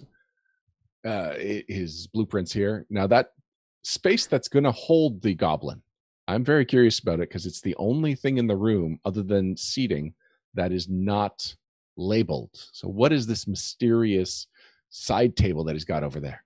I would figure it's probably extra storage. There's always like, you need things that you don't need out right away and aren't very attractive, like extra pencils and maybe pads of paper and things like that. It's probably a good place to put things of that nature. And then the goblin can stand on top of it to sort of add some aesthetic to that corner. Or so you've got this game table, which is mostly going to have game stuff on it, but what if you want to put a drink down or something? Maybe it'll be used just as an extra surface as well, so you can put things in it. Perram is back, but I don't know if he's got his headphones on, because his camera is tilted. But as soon as he does, I need to remind him that the map is still up on the screen for our viewers, and therefore, if he shows off the dragon, they can't see it. Perram, you've got your headphones on, so make sure to update the video because the map is obscuring your face right now. I can't hear you, Perram. Are you muted? Yes. There we go. All right, so okay. Ooh. Yes, is that the core rulebook, cool. like first edition core rulebook Red Dragon? No, this is a Summit Collection Red Dragon. It's not meant to be a game piece, but it was way too dang perfect when I found it years and years and years ago, and it is my second favorite piece of decoration in this room that isn't a piece of art that I commissioned myself or was given to me as a gift. Okay, it's the one I'm just bought off the shelf, second most favorite. My favorite one is the bookshelf that was carved off of a single piece of wood in the shape of a dragon. Oh, cool. All right, so Perram, I'm looking over your schematic. I see the paint table. It seems awfully small, and I don't think that's where you're putting your miniatures, especially since you, as you said, now have access to infinite miniatures. No, the bookshelves is where the miniatures go. Then where did the books go? The books are also on the bookshelves. The miniatures are already over on the bookshelves right now. I have about 5,000 minis stored in that bookshelf at the moment. My goodness. Yeah. So so you might not know because the sketch software I use kind of inflates the images of the thing. But like, yeah, this is a 10-foot by 16-foot room. It's a pretty sizable game room. I have lots of place shelves and storage for things like that. And full height bookshelves over here. Are you typing? Some going on the other walls. There's going to be more than enough room to store the minis. Also, the tables inside is going to be hollow to store the board games. Oh, whoa, wow, cool. That's neat. All right, so now behind you, you've got a specific rack of minis. Ah, yeah. This is really cool. So storing minis is interesting. If you've got D&D pre-painted stuff, or you're buying them from WizKids, the pre-painted stuff, you just can throw it in the bin. That stuff's like, you won't scratch the paint most likely, and if you did, you couldn't tell because I like WizKids pre-painted stuff, but let's be fair. Some of the Wizard stuff, at least, I can show you right away. I'm not sure where Beard and I diverge. Actually, that was just a real blurry shot from there, but like, this paint job looks great on a table. No, it looks okay at the table, but it looks like when you bring a 4-year-old to paint a mini, what it looks like their first time. Jeez. Yikes. You have not seen my girls' miniatures. They are just blobs of color. They do not. That's much better than the WizKid stuff does a lot better than those old D&D ones I just told there. But like I said, this stuff you can just pile in bins, and they do all the time. Like it's nearly invincible anyway. But when you're painting your own stuff, or say you've got some deep cuts, or even bones are a little bit better for this. Because they're softer plastic, so when they bang up against each other, it's not going to be much. But if you got resin miniatures, and I'm not just talking about resin 3D printed ones, but like any more, like one of the more common options is when you buy miniatures is of higher quality, they're resin, or you're, like I said, pre-painting, or you're painting deep cuts, or any sort of mini like that you actually put a little bit of work into the paint job, or might be shallow. You can't just throw them all in the bin anymore. Like, there ain't no enamel coat thick enough for that. So I wanted a place to store the minis that would keep them safe, but I didn't want to have to resort to, if I pick that up, that sign's gonna fall down, that'd be bad. I didn't want to resort to like a battle foam case and foam and wrapping all my minis up in there, because one, that gets expensive. Even if I get the cheap stuff, we're talking about $30 per 100 miniatures that you have to store, and I told you how many I have, so that's not really going to be a practical option. And two, it would make getting minis out seriously inconvenient. So they had to be an arrangement where I could get them out quickly. I was looking at various Tupperware options. I was already magnetizing out my bases, because why not? It makes life so much easier when your miniatures have magnetic bases for 1,000 reasons. And I noticed some people trying out tool sheds. I saw this weird shelf from IKEA that you could put a tin thing in and had pull-out drawers, and I was like, that's almost perfect. So I ended up searching around. I found these shelves from actually from Amazon, on Amazon at the end when I found them. They are office letter tray shelves, desktop letter tray shelves. And they fit into my bookcases real easy. They'll fit into those cube bookcases too, real easy too, if you want to put them in there. And because the shelves slide in and out, and the shelves are steel, the minis' magnetic bases just snap right to them, you can store a whole butt-ton of minis. I have to be careful because these badger dwarves don't have bases, but I've got about 117 dwarves on this table. Just this sheet. And they are all magnetically stored. They are super easy because I have them organized by rows. And this is one that's still waiting for me to paint them.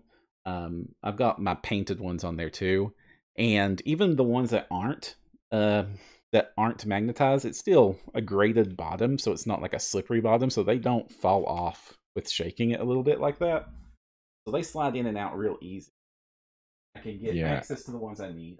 See where the mini I want at a glance while it's on the shelves. This one case here. That case there right now, actually I've got an empty spot that I was about to put some more minis in, but before I took the minis out rearranging and that spot was full, it had almost 400 minis total in it. Wow. And I could fit easily more than 500 minis on there if I didn't make extra room for the big boys on bottom. Now, Perram, as soon as you said that they fit into those IKEA cubes, I perked up because that's what I've got immediately to my left here. Yeah. Mm-hmm. With empty shelving space and suboptimally used shelving space down here. I think I can definitely update this with one or two of those. Maybe for minis, maybe just to have some sliding shelves. Well, if you do, you can also take out shelves to make them taller, and a G.I. Joe will stand in the space between two shelves. I mean, that's a good unit of measurement, but that's not how I store my G.I. Joes. Okay. But good to know. Yeah. But there's like 2.5 inches between shelves by default. Most miniatures I have fit in those fine. I had to take out the shelf at the bottom for my extra tall ones. For instance, the huge green dragon fits with one in the space of 2 shelves, so you can do that. But say the ogre miniature, from Rune Lords expansion set fits fine on one shelf. So does the owlbear, and most large minis just will fit fine in there with the medium sized. Anything medium or smaller fits in there, unless they're like the only ones I have that are medium that had a problem were like flag bearers, and I just had to settle for laying them on their sides in there with their unit that they belong to, so that they wouldn't get separated. The only medium miniatures that really posed a problem were my little pike squads, because they have the big gigantic pikes just shoved straight up in the air, and they almost fit. The problem with them was when I was pulling them out, it would just catch the very tip of the pikes and cause them to drop over. Yeah. As long as they're dropping over and not losing the tip of their spears. Oh, yeah. I learned recently the difference between ABS-like and normal resin is that in an ABS-like miniature, I can take one of the spears and bend it, and it goes back. Yeah, it'll go back just fine. It's super springy. He's way back, and it'd be hard for me to get to show you my demo one. But if it's a normal miniature, I do that. Just goes snap because it's rigid. So fun times. So I've got 4 of these shelves that I'm going to put into my bookcase now, and I'll probably buy even more of them because of how well it's working out. And if this works out great, I'm going to have all my miniatures, my Wargaming, my Pathfinder miniatures there, so I can just look at the shelf, reach right for the orc shelf, pull it out, grab the orc I want, and use it on the table. Very cool. Cool. Any other major features to this rearrangement that you're thinking about? you want to discuss? No, that's really it. I mean, it's if Not I've that got that's not any enough. I just didn't want to move on while there was still something you had to say. It's like, nah, I mean, once the goblin gets in here and I get everything else lined out, this will look really good. I just, if people have suggestions for really cool ways to do a game room or do any of the things I've talked about, or has a good reason that it's no, don't, let me know. That would be super handy. Somebody was suggesting, oh, there we go, Princess Brahammer again, suggesting that you get hanging cabinets like in a kitchen for extra storage. Oh yeah, I've been thinking about putting stuff up here on the higher ends because I've got a lot of like unused space up there, and also I have a vaulted ceiling in here, so it got a lot of room above me that I could use. That's a great idea. But yeah, the painting... maybe you could have. I was gonna think maybe you could have hooks up there, and you could actually hook like plant baskets, except instead of plants, there's giant dragons in them. Or just dice. Or just dice, buckets of dice hanging from the ceiling. Or your new beautiful flower arrangements. That's true. Since you're going to take up flower arranging, that does make a lot of sense.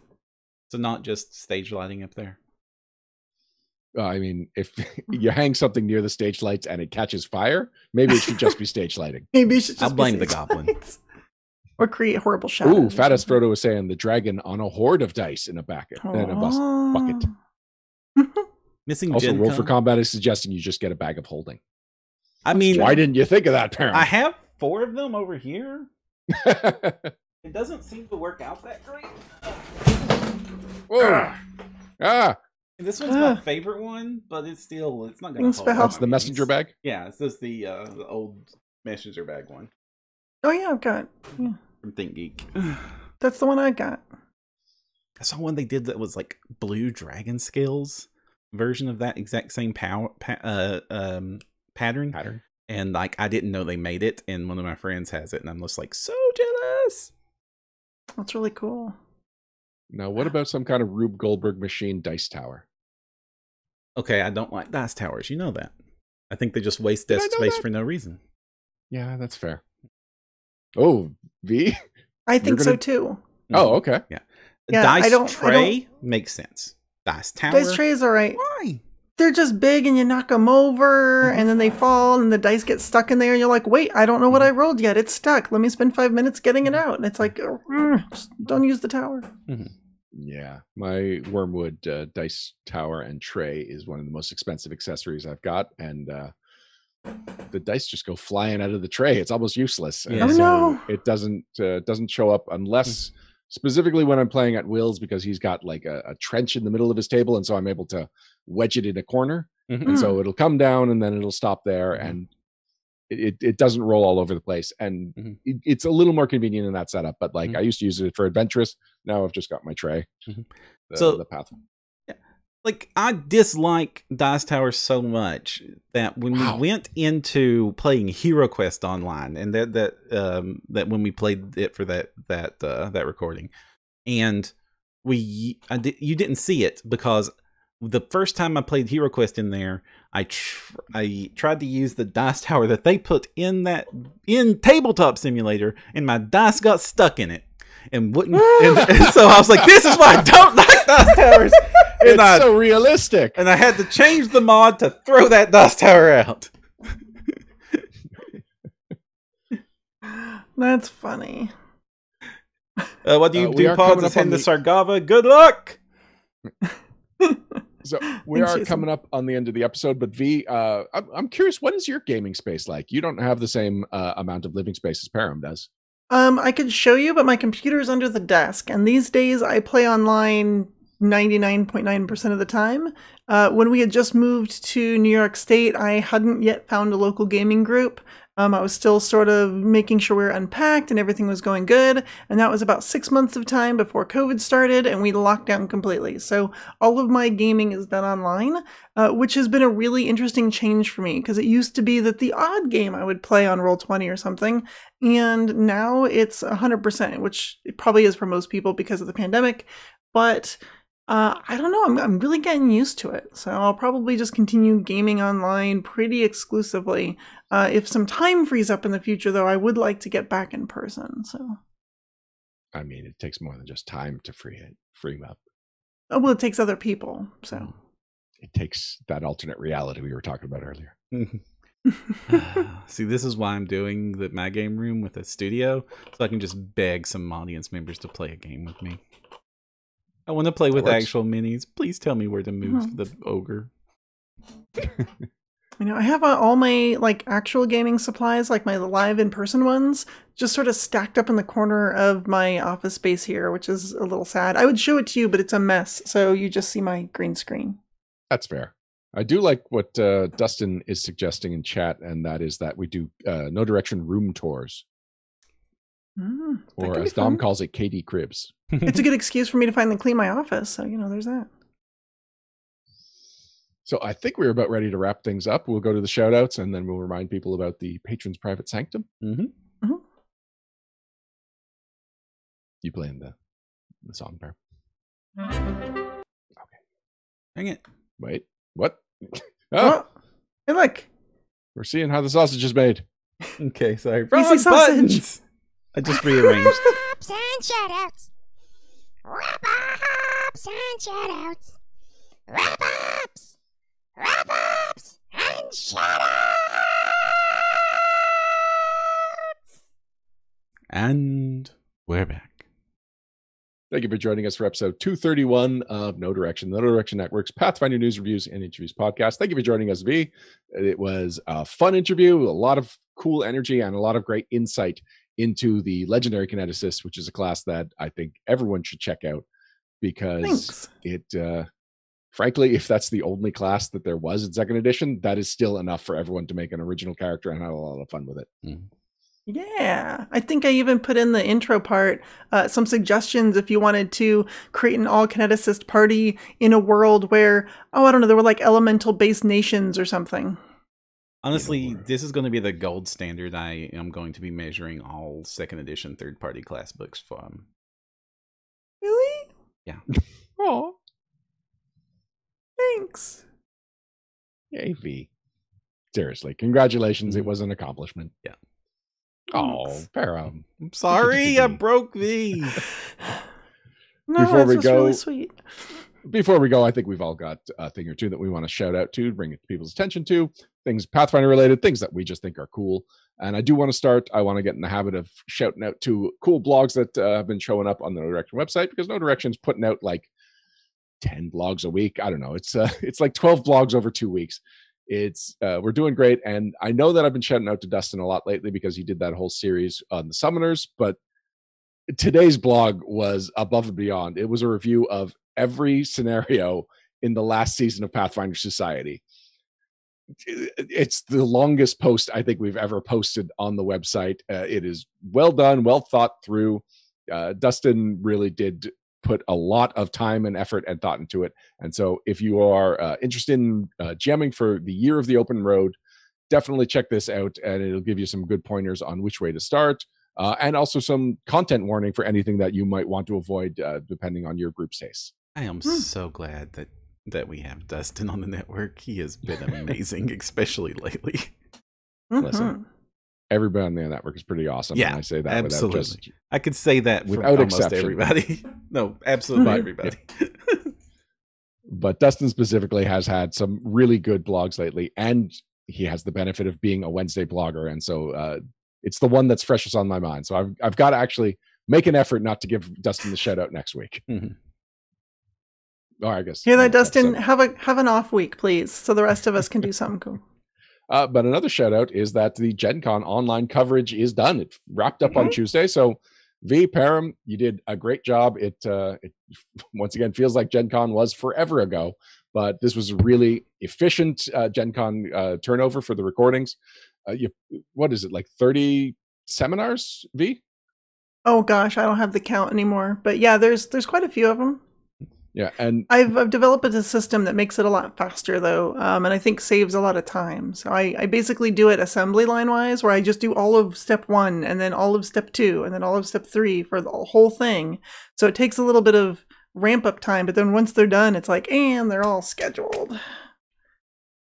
Yeah, and you made sure you got the right descriptions in there. So because times past when I've done it, I've kind of skimmed under the descriptions if I just did not feel like tracking down my program or whatever. But no, you made sure that all of them, you put the full effort in, and it's appreciated. And I also thought the Gen Con seminars this year were great. I think this is the only year that I actually listened to every single one. Like, that's a lot of seminars usually. I listen to as many of them as I can, and the ones that interest me. But like the Starfinder ones this year were really cool. And they really brought it. Yeah, they would have been the first ones that I skipped because it's like I'm not going to play a nano site. It's kind of neat, isn't it? But every single Starfinder panel were fun. They had energy. They were insightful, and just made me wish I had more time for Starfinder. And yeah, I want to play Starfinder bad. Well, go ahead. I'm waiting. We're going to record soon again, right? What? Yeah. So yeah, we're going to record Stellar again. You've probably noticed there's been more releases lately, so I'm really excited to get that show going again. And they're doing some fun stuff. Steve Akita in chat is saying that the Behind the Pages panels was a great addition to the con coverage. Please continue. So wish we could take credit for that, but we can't. Yeah, we were told that after PaizoCon, they realized those like 15, 20-minute segments between panels that were just supposed to make sure we always had something on the air, and gave us a chance to have a little bit of an interesting conversation, that there was a lot of potential there. And so it was totally a Paizo initiative to set those up. I agree. Those were a lot of fun. They really got us to break format and explore different topics with the different designers and different guests. I regretted that I was not available on the weekend, because some of the people that I really wanted to talk to were some of the weekend guests. Not that I disliked the ones that I did get to talk to. I wanted to do all of the Behind the Pages panels. They really were really interesting. I enjoyed them so much because honestly, it was like a 4-day long episode of No Direction. Honestly, it was so much fun. Sorry, it was really great.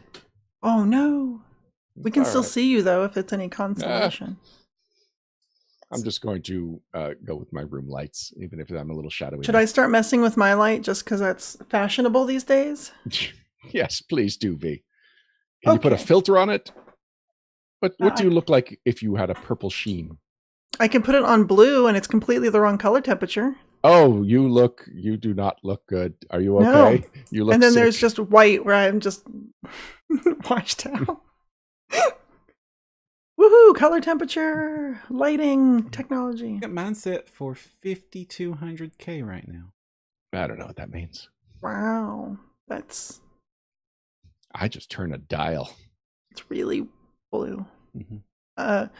Since we're having science hour, indoor lighting is typically 3200K and more orange, and sunlight is about 4000K and more blue. Good to know. I still don't know what any of that means. I don't do science. Well, all right then. That's why I married into the science family. I do have a shout out. I got the silliest and probably one of the bestest heartfelt awards I've ever gotten from some old friends of mine from the Pathfinder Society crew. My friends Ivis and Heather presented me with an award, and this is a spoiler, by the way. If you haven't played Thralls of the Shattered God in first edition for Pathfinder Society and you plan to, stop listening for the next minute or so. Everyone muted? Not listening? Not looking at the screen? All right, cool. So in Thralls of the Shattered God, I introduced what is apparently the worst door in the history of doors, because I have this fantastic representation, and as you can see, the award has a door with a big nasty mouth. That's right, I made a mimic into a door, not just a door, but a puzzle door, and they gave me this fantastic award. And Ivis and Heather, thank you so much. This is like so sweet that you did this for me, and I have it sitting at my desk right in front of me so I can look at it all the time. Oh, Fat Ass Frodo says that's adorable. It is adorable. Which way was the chain? Adorable, V. Okay, she's just taking it as a sincere compliment, but that's fine.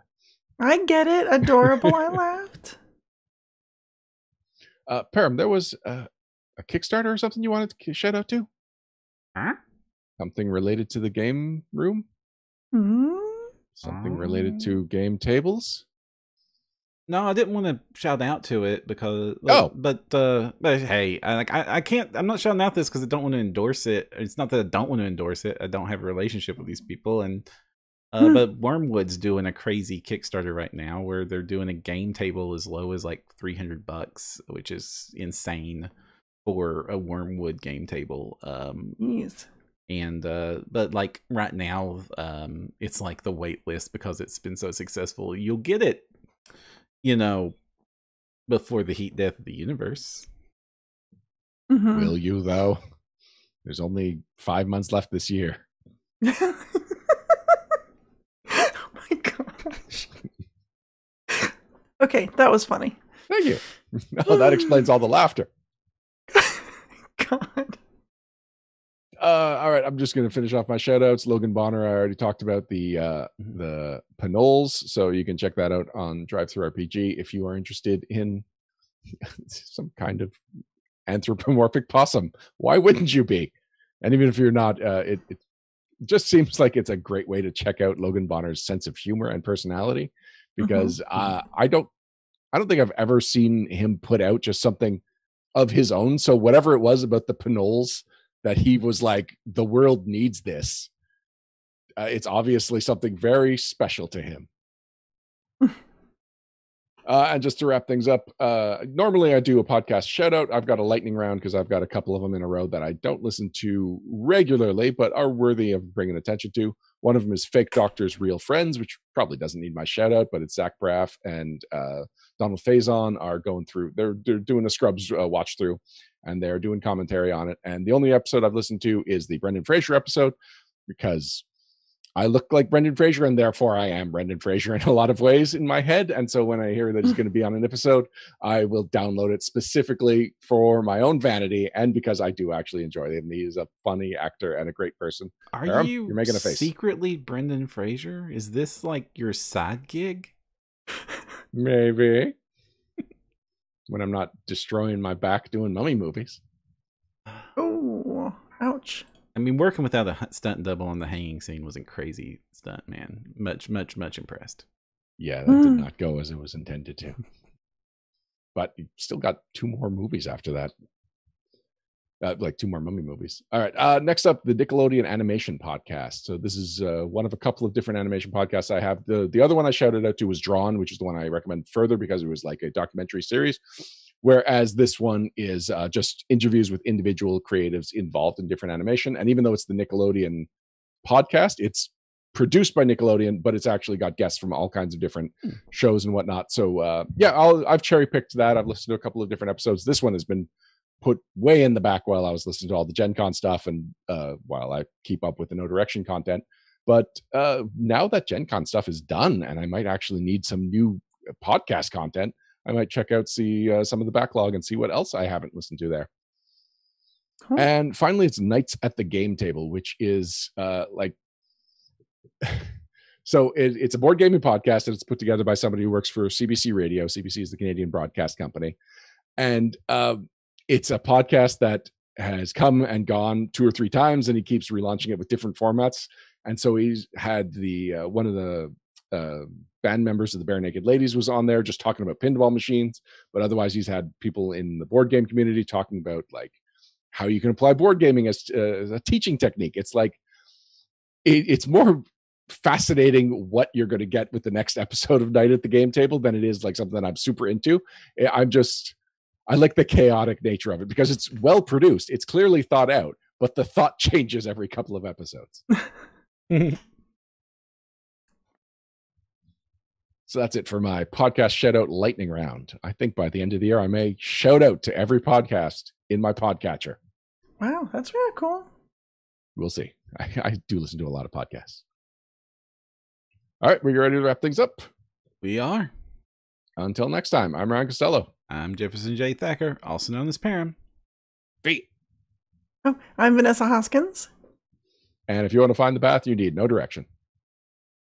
And if